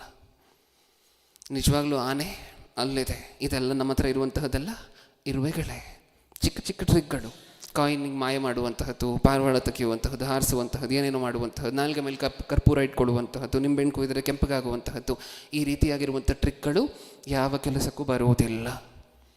ನಿಜವಾಗ್ಲೂ ಶಕ್ತಿ ಇರುವಂತಹದ್ದು ಯಾರಿಗೆ ಅಂದರೆ ಯೇಸುಕ್ರಿಸ್ತರಿಗೆ, ಅವರನ್ನು ನಂಬಿಕೊಂಡು ಅವರ ಮೂಲಕವಾಗಿ ಅಭಿಷೇಕಿಸಲ್ಪಟ್ಟಿರುವಂತಹ ಅಪೊಸ್ತಲರಿಗೆ. ಇದನ್ನೆಲ್ಲ ಸುಟ್ಟಾಕ್ತಾರೆ ಗೊತ್ತಾ? ಇವಾಗ ನೀವು ಹೇಳಿ, ಮೊದಲನೇ ಶತಮಾನದಲ್ಲಿರುವಂತಹ ಮಾಟ ಮಂತ್ರಿಕರೇ ಮುಂದೆ ಬಂದು ನಮ್ಮ ವಿದ್ಯೆ ಏನೂ ಇಲ್ಲ ಇದರ ಮುಂದೆ ಅಂತ ಹೇಳಿ ಒಪ್ಕೊಳ್ತಿರ್ಬೇಕಾದ್ರೆ ನಾವು ಕಲ್ತಿರುವಂತಹದ್ದೆಲ್ಲ ಬರೀ ಮ್ಯಾಜಿಕ್ಕೆ, ಅದು ಯಾವ ಕೆಲಸಕ್ಕೂ ಬರೋದಿಲ್ಲ. ಇಷ್ಟಕ್ಕೂ ಇವರು ಅಲ್ಲೇ ತಾನೇ ಇದ್ದರು. ಆ ದೆವ್ವ ಹಿಡಿದಂತಹ ವ್ಯಕ್ತಿ ಇದ್ನಲ್ವ ಪ್ರಿಯರೇ, ಅದೇ ಊರಲ್ಲೇ ಇದ್ದಂಥವ್ರು ಇವರೆಲ್ಲ, ಹೌದಾ ಅಲ್ವಾ? ಹೌದಾ? ಅದೇ ಊರಲ್ಲಿ ಇದ್ದಂಥವ್ರು. ನಿಜಾನ? ಆ ದೆವ್ವ ಇವ್ರು ಬಿಡಿಸ್ಬೋದಿತ್ತಾ ಇಲ್ವಾ? ಇವ್ರ ಹತ್ರ ಶಕ್ತಿ ಇದ್ದಿದ್ದಿದ್ರೆ ಬಿಡಿಸ್ಬೋದಿತ್ತ? ಮಾಡಿದ್ರೆ ಆ ಕೆಲಸವನ್ನು? ಪಾಪ ಇವ್ರು ತಮ್ಮ ಲೈಫ್ ಟೈಮಲ್ಲಿ ನಿಜವಾಗ್ಲೂ ದೆವ್ವ ಹೆಂಗಿರುತ್ತೆ ಅಂತ ನೋಡಿದ್ದೆ ಆವಾಗ, ದೆವ್ವ ಹಿಡಿದವ್ರು ಹೆಂಗೆ ಆಡ್ತಾರೆ ಅಂತ ನೋಡಿದ್ದೆ ಆವಾಗ. ಇದನ್ನು ನೋಡಿದ ನಂತರ ಅವ್ರಿಗೂ ಭಯ ಆಗಿ ಇನ್ನೇನಿಲ್ಲ, ನಾವು ನಂಬಿರುವಂತಹದೆಲ್ಲ ವೇಸ್ಟ್, ನಾವು ನಂಬಿರುವಂತಹದೆಲ್ಲ ಕ್ಷುಲ್ಲಕವಾಗಿರುವಂತಹ ವಿಚಾರಗಳು, ನಾವು ಮಾಡ್ತಿರುವಂತಹ ಮ್ಯಾಜಿಕ್ ಯಾವ ಕೆಲಸಕ್ಕೂ ಬರೋದಿಲ್ಲ ಅಂತ ನಂಬಿ ತೊಗೊಂಡು ಬಂದು ಪುಸ್ತಕಗಳನ್ನು ಸುಟ್ಟಾಕ್ತಾರೆ. ಮಾಟ ಮಂತ್ರ ಮಾಡ್ತಿರುವಂಥವರೇ ಇದೇನೂ ಇಲ್ಲ ಅಂತ ಹೇಳಬೇಕಾದ್ರೆ ಈ ಕಾಲದಲ್ಲಿ ನಾವೇನು ಹೇಳ್ಕೊಳ್ತೀವಿ ಗೊತ್ತಾ? ಯಾರೋ ಏನೋ ಮಾಡಿಸಿದ್ದಾರೆ, ಮಾಡಿರುವಂಥವ್ರು ಇಲ್ಲ ಅಂತ. ಇವರೆಲ್ಲ ದೊಡ್ಡ ದೊಡ್ಡ ಮಂತ್ರವಾದಿಗಳು. ಈಗಿನ ಮಂತ್ರವಾದಿಗಳಿಗೆ ನೀವು ಕಂಪೇರ್ ಮಾಡಿದ್ರೆ ಮೊದಲನೇ ಶತಮಾನದಲ್ಲಿ ಇವ್ರಿಗಿಂತ ದೊಡ್ಡ ದೊಡ್ಡ ಮ್ಯಾಜಿಕ್ ಕಲ್ತಿರುವಂತಹ ಮಂತ್ರವಾದಿಗಳು ಇವರೆಲ್ಲರೂ ಸಹ. ಯಾಕೆಂದರೆ ಸತ್ಯವೇದನೆ ಅವರನ್ನ ಮಂತ್ರವಾದಿಗಳು ಅಂತ ಡೆಸಿಗ್ನೇಟ್ ಮಾಡ್ತಿದೆ. ಹೌದಾ? ಇವರೇ ಅದೇನೂ ಇಲ್ಲ, ಅದಕ್ಕೆ ಶಕ್ತಿ ಇಲ್ಲ, ಅದಕ್ಕೆ ಬಲ ಇಲ್ಲ ಅಂತ ಹೇಳಿ ಇವರೇ ಮಾರ್ಪಟ್ಟಿರಬೇಕಾದ್ರೆ ಈ ಕಾಲದಲ್ಲಿ ನಾವು ಇನ್ನೂ ಮಾಟ ಮಂತ್ರ ನಂಬುವಂತಹದ್ದು ಎಷ್ಟು ಸೂಕ್ತವಾಗಿರುವಂತಹದ್ದು ಯೋಚನೆ ಮಾಡಿ. ನಿಜನಾ? ವೇಸ್ಟ್ ಅಲ್ವಾ? ಇನ್ನೊಂದೇ ಒಂದು ವಚನ ನೋಡಿಕೊಂಡು ಇವತ್ತಿನ ಸಂದೇಶವನ್ನು ಮುಗಿಸ್ಕೊಳ್ಳೋಣ. ಇದರ ಎರಡನೇ ಭಾಗವನ್ನು ಮುಂದಿನ ವಾರ ಕಂಟಿನ್ಯೂ ಮಾಡೋಣ. ಅಪೊಸ್ತಲರ ಕೃತ್ಯಗಳು 13ನೇ ಅಧ್ಯಾಯ 6ನೇ ವಚನ. ಅವರು ದ್ವೀಪದಲ್ಲೆಲ್ಲ ಸಂಚಾರ ಮಾಡಿ ಪಾಫೋಸ್ ಎಂಬ ಊರಿನ ತನಕ ಬಂದು ಅಲ್ಲಿ ಸುಳ್ಳು ಪ್ರವಾದಿಯೂ ಮಂತ್ರವಾದಿಯೂ ಆಗಿದ್ದ ಬಾರ್ ಯೇಸು ಎಂಬ ಯೆಹೂದ್ಯ ಮನುಷ್ಯನನ್ನು ಕಂಡರು. 13:8. ಆದರೆ ಆ ಮಂತ್ರವಾದಿಯಾದ ಎಲುಮನು ಅವರಿಗೆ ಎದುರು ನಿಂತು ಅಧಿಪತಿಯು ಕ್ರಿಸ್ತನನ್ನು ನಂಬದ ಹಾಗೆ ಪ್ರಯತ್ನಿಸಿದನು. ಎಲುಮನೆಂಬ ಹೆಸರಿಗೆ ಮಂತ್ರವಾದಿ ಎಂಬುದೇ ಅರ್ಥ. ಇಲ್ಲೊಬ್ಬ ಮಂತ್ರವಾದಿ ಸಿಕ್ತ ನಮ್ಮ ಕಣ್ಣಿಗೆ ಅಲ್ವಾ? ಸತ್ಯವೇದದಲ್ಲಿ ಸತ್ಯವೇದನೆ ಆತನನ್ನು ಮಂತ್ರವಾದಿ ಅಂತ ಹೇಳಿ ಡೆಸಿಗ್ನೇಟ್ ಮಾಡಿದೆ. ಓಕೆ, ಈ ಮಂತ್ರವಾದಿಗೆ ಏನಾಯ್ತಂತೆ ಪಾಪ? ಈಗ ಮುಂದೆ. ಆಗ ಪೌಲನೆನಿಸಿಕೊಳ್ಳುವ ಸೌಲನು ಪವಿತ್ರಾತ್ಮ ಭರಿತನಾಗಿ ಅವನನ್ನು ದೃಷ್ಟಿಸಿ ನೋಡಿ, ಎಲ್ಲೋ ಎಲ್ಲ ಮೋಸದಿಂದಲೂ ಎಲ್ಲ ಕೆಟ್ಟತನದಿಂದಲೂ ತುಂಬಿದವನೇ, ಸೈತಾನನ ಮಗನೇ, ಎಲ್ಲ ನೀತಿಗೂ ವಿರೋಧಿಯೇ, ನೀನು ಕರ್ತನ ನೀಟಾದ ಮಾರ್ಗವನ್ನು ಡೊಂಕು ಮಾಡುವುದನ್ನು ಬಿಡುವುದಿಲ್ಲವೋ. ಏನೇನಂತೆ ಇದನಿಗೆ ಬೈದಂತಹದ್ದು ಯಾವ್ಯಾವ ಭಾಷೆಯಲ್ಲಿ ಬೈದರು ಇಷ್ಟಕ್ಕೂ? ಮೋಸಗಾರನೇ, ಸೈತಾನನ ಮಗನೇ ಅಂತ ಬೈತಿದ್ದಾರೆ. ಕರ್ತನ ನೀಟಾದ ಮಾರ್ಗವನ್ನು ಡೊಂಕು ಮಾಡದೆ ನೀನು ಬಿಡುವುದಿಲ್ವಾ?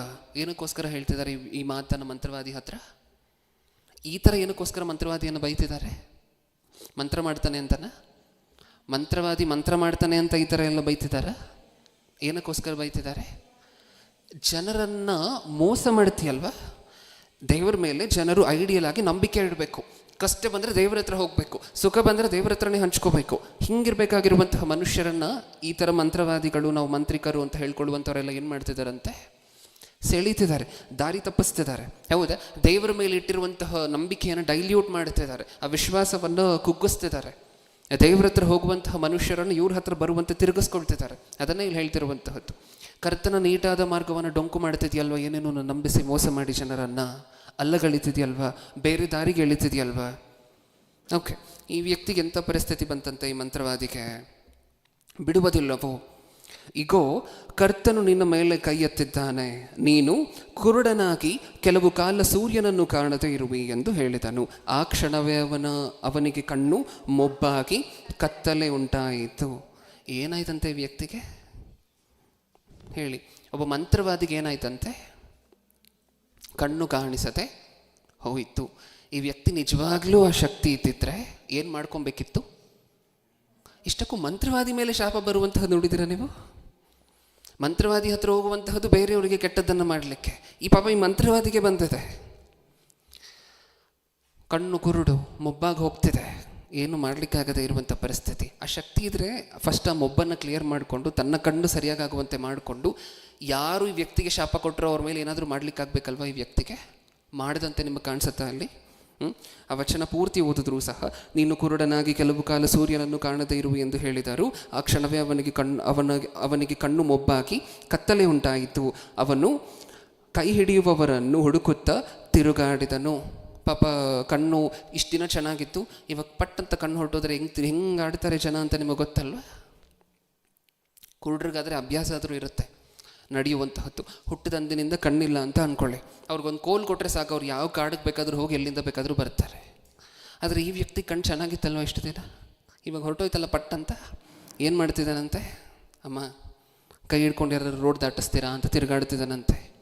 ನೆಕ್ಸ್ಟ್, ಆ ಕ್ಷಣವೇ ಅವನ ಕಣ್ಣು ಮೊಬ್ಬಾಗಿ ಕತ್ತಲೆ ಉಂಟಾಯಿತು. ಅವನು ಕೈ ಹಿಡಿಯುವವರನ್ನು ಹುಡುಕುತ್ತಾ ತಿರುಗಾಡಿದನು. ಅಧಿಪತಿಯು ಆ ಸಂಗತಿಗಳನ್ನು ನೋಡಿ ಕರ್ತನ ಬೋಧನೆಗೆ ಅತ್ಯಾಶ್ಚರ್ಯಪಟ್ಟು ನಂಬುವವನಾದನು.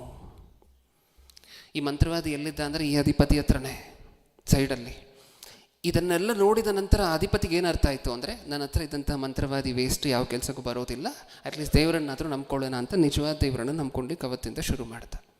ಮಂತ್ರವಾದಿಯನ್ನು ಪಕ್ಕದಲ್ಲಿ ಇಟ್ಕೊಂಡಿರುವಂತಹ ವ್ಯಕ್ತಿ, ತನ್ನ ಆಸ್ಥಾನದಲ್ಲಿ ಇಟ್ಕೊಂಡಂತಹ ಅಧಿಪತಿ ದೇವರನ್ನು ನಂಬಲಿಕ್ಕೆ ಶುರು ಮಾಡ್ತಿದ್ದಾನೆ. ಹೌದಾ? ಮಂತ್ರವಾದಿ ಈತನ ಪಕ್ಕದಲ್ಲೇ ಇದೆ ಯಾವಾಗಲೂ ಸಹ.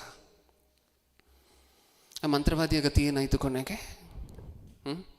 ಕುರುಡನಾಗಿ, ಅಮ್ಮ ರಸ್ತೆ ಯಾರಾದರೂ ದಾಟಿಸ್ರಿ. ನೀವು ಕಷ್ಟ ಆದರೆ ಮಂತ್ರವಾದಿ ಹತ್ರ ಹೋಗ್ತೀರಾ ಏನು? ಮತ್ತೆ ಪಾಪ ಮಂತ್ರವಾದಿಗಳಿಗೆ, ಸತ್ಯವೇದಲ್ಲಿರುವಂತಹ ಮಂತ್ರವಾದಿಗಳಿಗೆ ಕಣ್ಣು ಹೋಗುವಂತಹದ್ದು, ಕುರುಡರಾಗುವಂತಹದ್ದು, ಅವರೇ ಇನ್ನೊಬ್ಬರ ಹತ್ರ ಹೆಲ್ಪ್ ಕೇಳಿಕೊಂಡು ರಸ್ತೆ ದಾಟಲಿಕ್ಕೆ ಅಲ್ಲಿಗೆ ಇಲ್ಲಿಗೆ ಎಲ್ಲ. ಇದು ಮಂತ್ರವಾದಿಗಳ ಪರಿಸ್ಥಿತಿ. ಇನ್ನೊಂದು ಕಡೆ ನೋಡಿದ್ರೆ ಮಂತ್ರವಾದಿಗಳು ತಾವು ನಂಬಿದಂತಹ ಪುಸ್ತಕಗಳೇನೂ ಅಲ್ಲ ಅಂತ ಹೇಳಿ ತೊಗೊಂಡು ಬಂದು ಸುಟ್ಟಾಕ್ತಾರೆ. ಇಲ್ಲಿ ನೋಡಿದ್ರೆ ಈ ವ್ಯಕ್ತಿಗೆ ಪಾಪ ದಾರಿನೇ ಕಾಣದೇ ಇರುವಂತಹ ಪರಿಸ್ಥಿತಿ. ಹೌದಾ? ಇದಿಷ್ಟನ್ನು ನೋಡಿದ ನಂತರ ಹೇಳಿ, ಮಂತ್ರತಂತ್ರಗಳು, ಮಾಟ ಮಂತ್ರ ಇದೆಯಾ? ಹಾಗಾದರೆ ಬ್ರದರ್, ಹಳೆ ಒಡಂಬಡಿಕೆಯಲ್ಲಿ ಸಾಕಷ್ಟು ಸರಿ ಮಾಟ ಮಂತ್ರಗಳ ಸನ್ನಿವೇಶವನ್ನು ನೋಡ್ಕೊಳ್ತೀವಲ್ವಾ? ನೋಡೋಣ ಮುಂದಿನ ವಾರ. ಇದೇ ಸಂದೇಶದ ಮಾಟ ಮಂತ್ರಗಳು ಅನ್ನುವಂಥ ಈ ಉಪಭಾಗದ 2ನೇ ಭಾಗವನ್ನು ಮುಂದಿನ ವಾರ ನೋಡೋಣ. ಆಗ ಹಳೆ ಒಡಂಬಡಿಕೆಯಲ್ಲಿರುವಂಥ ಸಂಗತಿಗಳನ್ನೆಲ್ಲ ತಗೊಳ್ಳೋಣ. ಅಲ್ಲಿ ಮಾಟ ಮಂತ್ರ ನಡೀತಾ, ಮಾಟ ಮಂತ್ರ ಮಾಡಿದಂಥವ್ರು ಏನು ಮಾಡಿದ್ರು, ಅಲ್ಲಿ ಏನು ನಡೀತು ಮೋಸ ಅನ್ನುವಂತಹದ್ದನ್ನು ಮುಂದಿನ ವಾರ ನೋಡೋಣ. ಆದರೆ ಈ ವಾರ ಆಲೋಚನೆ ಮಾಡಿರುವಂಥ ಸಂಗತಿಗಳು ಅರ್ಥ ಆಯಿತಾ ನಮಗೆ? ದೇವರು ಹೇಳಿದ್ದಾರೆ, ಮಾಂತ್ರಿಕರಿಗೆ ಯಾವ ಶಕ್ತಿಯೂ ಸಹ ಇಲ್ಲ. ಕೇಡನ್ನು ಬರುವಂತಹದನ್ನು ಬಿಡಿ, ಕೇಡನ್ನು, ಅವ್ರಿಗೆ ಬಂದಿರುವಂತಹ ಕೇಡನ್ನು ದೂರ ಮಾಡಿಸುವಂತಹ ಶಕ್ತಿನೂ ಸಹ ಮಾಟ ಮಂತ್ರಿಕರಿಗೆ ಇಲ್ಲ. ಇನ್ನೊಂದು ನೋಡಿದಿರಲ್ವ ಪ್ರಿಯರೇ ನೀವು, ನಾನು ಆಗಲೇ ಹೇಳಿದೆ ಬೊಂಬೆ ಮಾಟ ಅನ್ನುವಂತಹದ್ದು. ಒಂದು ಗೊಂಬೆಯನ್ನು ತಗೊಳ್ಳುವಂತಹದ್ದು, ಆ ಗೊಂಬೆಗೆ ಒಂದು ಕಡ್ಡಿಯನ್ನು ತಗೊಳ್ಳುವಂತಹ ಚುಚ್ಚುವಂತಹದ್ದು. ಇಲ್ಲಿ ಗೊಂಬೆಗೆ ಚುಚ್ಚಿದ್ರೆ ಎಲ್ಲಿರುವಂತಹ ಯಾರಿಗೋ ಏನೋ ನೋವಾಗತ್ತೆ. ಅದನ್ನು ಎಷ್ಟು ಜನ ನಂಬ್ತಾರೆ ಗೊತ್ತಾ? ಈಗಲೂ ಸಹ ಈ ಬೊಂಬೆ ಮಾಟವನ್ನು ಹಳ್ಳಿಗಳ ಕಡೆ ಎಷ್ಟು ಜನ ನಂಬ್ತಾರೆ ಗೊತ್ತಾ? ಒಂದು ಡಾಲನ್ನು ತಗೊಂಡು ಆ ಡಾಲ್ಗೆ ಚುಚ್ಚಿದ್ರೆ ಅಥವಾ ಡಾಲ್ಗೆ ಹೊಡೆದ್ರೆ ಅಲ್ಲಿರುವಂಥ ವ್ಯಕ್ತಿಗೆ ಏಟು ಬೀಳುತ್ತಂತೆ. ಎಲ್ಲಿ ಒಂದು ಡಾಲನ್ನು ತೊಗೊಂಡು ಬನ್ನಿ ನೋಡೋಣ, ಮೋದಿಗೆ ಏನಾದರೂ ಆಗುತ್ತಾ ಅಂತ ಹೇಳಿ. ಆಗುತ್ತಾ? ಹೋಗ್ಲಿ, ಚೀಫ್ ಮಿನಿಸ್ಟರ್ಗೆ ಏನಾದರೂ ಆಗುತ್ತಾ? ಯಾರಿಗಾದರೂ ಏನಾದರೂ ಆಗುತ್ತಾ? ಹಾಗಾಗೋ ನಾವಾಗಲೇ ಅದಕ್ಕೆ ಮಾತಾಡ್ಕೊಂಡ್ವಿ, ಈ ಎಲೆಕ್ಷನ್ ಟೈಮಲ್ಲೆಲ್ಲ ಏನಕ್ಕೋಸ್ಕರ ಅಷ್ಟೊಂದು ಕೋಟಿ ಖರ್ಚು ಏನಕ್ಕೋಸ್ಕರ? ಅಪೋಸಿಷನ್ ಲೀಡ್ರಿಗೆ ಒಂದು ಬೊಂಬೆ ಮಾಡಿಬಿಟ್ಟು ಆ ಬೊಂಬೆಗೆ ಇಷ್ಟ ಬಂದಂತೆ ಮಾಡ್ತಾರೆ. ಅವ್ನು ಬರ್ತಾನೆ ಎಲೆಕ್ಷನ್ಗೆ? ನಾಮಿನೇಷನ್ ಆದರೂ ಹಾಕ್ತಾರಾ? ಇಲ್ಲ. ಮಾಡ್ಬೋದಲ್ವ ಆಗೋ ಹಂಗಿದ್ರೆ? ಇದು ಪರಿಸ್ಥಿತಿ. ಇದೆಲ್ಲದಕ್ಕೂ ಒಂದೇ ಕಾರಣ, ಮೂಢನಂಬಿಕೆಗಳು. ಇಷ್ಟಕ್ಕೂ ನಮ್ಮಲ್ಲಿ ಎಷ್ಟು ಮೂಢನಂಬಿಕೆಗಳಿದೆಯೋ, ನಮ್ಮ ಸಮಾಜದಲ್ಲಿ ಎಷ್ಟು ಮೂಢನಂಬಿಕೆಗಳಿದೆಯೋ ಅಷ್ಟೂ ಮೂಢನಂಬಿಕೆಗಳಿಗೆ ಒಂದೇ ಮೂಲ ಕಾರಣ, ದೇವರ ಮಾತನ್ನು ನಂಬದೇ ಇರುವಂತಹದ್ದು, ದೇವರನ್ನು ವಿಶ್ವಾಸಿಸದೇ ಇರುವಂತಹದ್ದು. ಓಕೆ, ನಮಗೆ ಆ ಪರಿಸ್ಥಿತಿ ಬರುವಂತಹದ್ದು ಬೇಡ ಅಲ್ವಾ? ನಾವು ಯಾವಾಗಲೂ ಸಹ ಯಾರಾದರೂ ಬಂದು ಹೇಳಿದ್ರು ಅಂತ ಅಂದ್ಕೊಳ್ಳಿ, ನಾಳೆ ನಿಜವಾಗ್ಲೂ ನಾವು ನೋಡಿದ್ವಿ, ವಿಚಿತ್ರ ಆಯಿತು, ಅಲ್ಲಿ ಏನೇನೋ ಆಯಿತು, ಮಾಟ ಮಂತ್ರಿಕರು ಏನೇನೋ ಮಾಡ್ದ ಅಂತ ಹೇಳಿ. ಆದರೂ ನೀವೇನನ್ಬೇಕು? ಅದು ಸುಳ್ಳೆ. ಆದರೂ ಅವ್ನು ಬಂದು ಅದನ್ನು ಸತ್ಯದ ರೀತಿಯಲ್ಲಿ ಚಿತ್ರಿಸಲಿಕ್ಕೆ ಟ್ರೈ ಮಾಡ್ತಿದ್ದಾನೆ ಅಂತ ಅಂದ್ಕೊಳ್ಳಿ. ಆದರೂ ಏನು ಹೇಳಬೇಕು? ನನ್ನ ತಂದೆ ಹೇಳಿದ್ದಾರೆ, ಮಾಟ ಮಂತ್ರ ಇಲ್ಲ, ಅದಕ್ಕೆ ಯಾವ ಶಕ್ತಿಯೂ ಇಲ್ಲ, ಅದೆಲ್ಲವೂ ಸಹ ಬರೀ ಟ್ರಿಕ್ಗಳು, ಮ್ಯಾಜಿಕ್ಗಳು, ಜನರನ್ನು ಮೋಸ ಮಾಡುವಂತಹದ್ದೇ. ಓಕೆ, ಕಣ್ಮುಚ್ಚಿ ಉಳಿದ ಭಾಗವನ್ನು ಮುಂದಿನ ವಾರ ಮಾತಾಡ್ಕೊಳ್ಳೋಣ. ಪ್ರೀತಿಯುಳ್ಳ ಪರಲೋಕದಲ್ಲಿರುವ ನಮ್ಮ ತಂದೆಯೇ, ಸತ್ಯವೇದದಲ್ಲಿ ನಿಮ್ಮ ಮಕ್ಕಳು ಬೇರೆ ಬೇರೆ ದಿಕ್ಕುಗಳಿಗೆ ನಿಮ್ಮಿಂದ ದೂರ ಚದರಿ ಹೋಗ್ತಿರ್ಬೇಕಾದ್ರೆ, ಒಬ್ಬರು ಮಾಟ ಮಂತ್ರ ಅಂತ, ಇನ್ನೊಬ್ಬರು ಬೊಂಬೆ ಮಾಟ ಅಂತ, ಇನ್ನೊಬ್ಬರು ವಾಸ್ತು ಅಂತ, ಇನ್ನೊಬ್ಬರು ಜ್ಯೋತಿಷ್ಯ ಅಂತ ಹೇಳಿ ಚದರಿ ದೂರ ಆಗ್ತಿರ್ಬೇಕಾದ್ರೆ, ನೀವು ಮತ್ತೆ ಎಲ್ಲರನ್ನೂ ಸಹ ನಿಮ್ಮ ಹತ್ರ ಕರ್ಕೊಳ್ಲಿಕ್ಕೆ ಇದೆಲ್ಲವೂ ಸುಳ್ಳು ಅಂತ ಹೇಳಿ ಮತ್ತೆ ಸತ್ಯವೇದದಲ್ಲಿ ನಿರೂಪಣೆ ಮಾಡಿದಿರ ತಂದೆ. ಅದಷ್ಟು ಓದಿದ ನಂತರವೂ ಸಹ ಒಂದು ಚಿಕ್ಕ ವಿಚಾರ ಬಂದರೆ ನಮ್ಮ ವಿಶ್ವಾಸವನ್ನು ಕಳ್ಕೊಡುವಂತಹ ಪರಿಸ್ಥಿತಿ. ನಾವು ಹಾಗಿರದೆ ನೀವು ಹೇಳುವಂತಹ ಮಾತಿನ ಮೇಲೆ, ನೀವು ಹೇಳಿರುವಂತಹ ಮಾತಿನ ಮೇಲೆ ಅಗಾಧವಾಗಿರುವಂತಹ ದೃಢವಾಗಿರುವಂತಹ ನಂಬಿಕೆ ಇಟ್ಟು, ಅದೊಂದನ್ನು ಬಿಟ್ಟು ಪ್ರಪಂಚದಲ್ಲಿ, ಇಡೀ ಪ್ರಪಂಚದಲ್ಲಿ ಯಾರು ಹೇಳಿದ್ರು ಏನು ಹೇಳಿದ್ರು ಸಹ ನಂಬದೆ ಇರುವಂತಹ ಮಕ್ಕಳನ್ನಾಗಿ ನಮ್ಮನ್ನು ಮಾರ್ಪಡಿಸಿ, ಆ ವಿಶ್ವಾಸ ನಮ್ಮಲ್ಲಿ ಬೆಳೆಯುವಂತೆ ಕೃಪೆಯನ್ನು ಕೊಟ್ಟು ನಡೆಸಿ. ಎರಡನೇ ಸಂದೇಶವನ್ನು ನಿಮ್ಮ ಮಗನ ಮೂಲಕ ನಾವು ಕೇಳಬೇಕಾದ್ರೆ, ನಿಮ್ಮ ಮಗನ ಜೊತೆ ಪರಿಶುದ್ಧಾತ್ಮರನ್ನು ಇಟ್ಟು ಕೇಳುವಂತಹ ನಮ್ಮಲ್ಲೂ ಸಹ ಅದರ್ಥ ಆಗಿ ನಮ್ಮ ಜೀವನದಲ್ಲಿ ಅಳವಡಿಸಿಕೊಳ್ಳಬೇಕಾಗಿರುವಂತಹ ಜ್ಞಾನ ಬುದ್ಧಿಯನ್ನು ಕೊಟ್ಟು ನಡೆಸಿ. ನನ್ನ ಪ್ರಾರ್ಥನೆ ಯೇಸು ಕ್ರಿಸ್ತರ ನಾಮದಲ್ಲಿ ಸಮರ್ಪಿಸಿ ಬೇಡಿಕೊಳ್ಳುತ್ತಿದ್ದೇನೆ, ಪರಲೋಕದಲ್ಲಿರುವ ನಮ್ಮ ತಂದೆ. ಆಮೆನ್.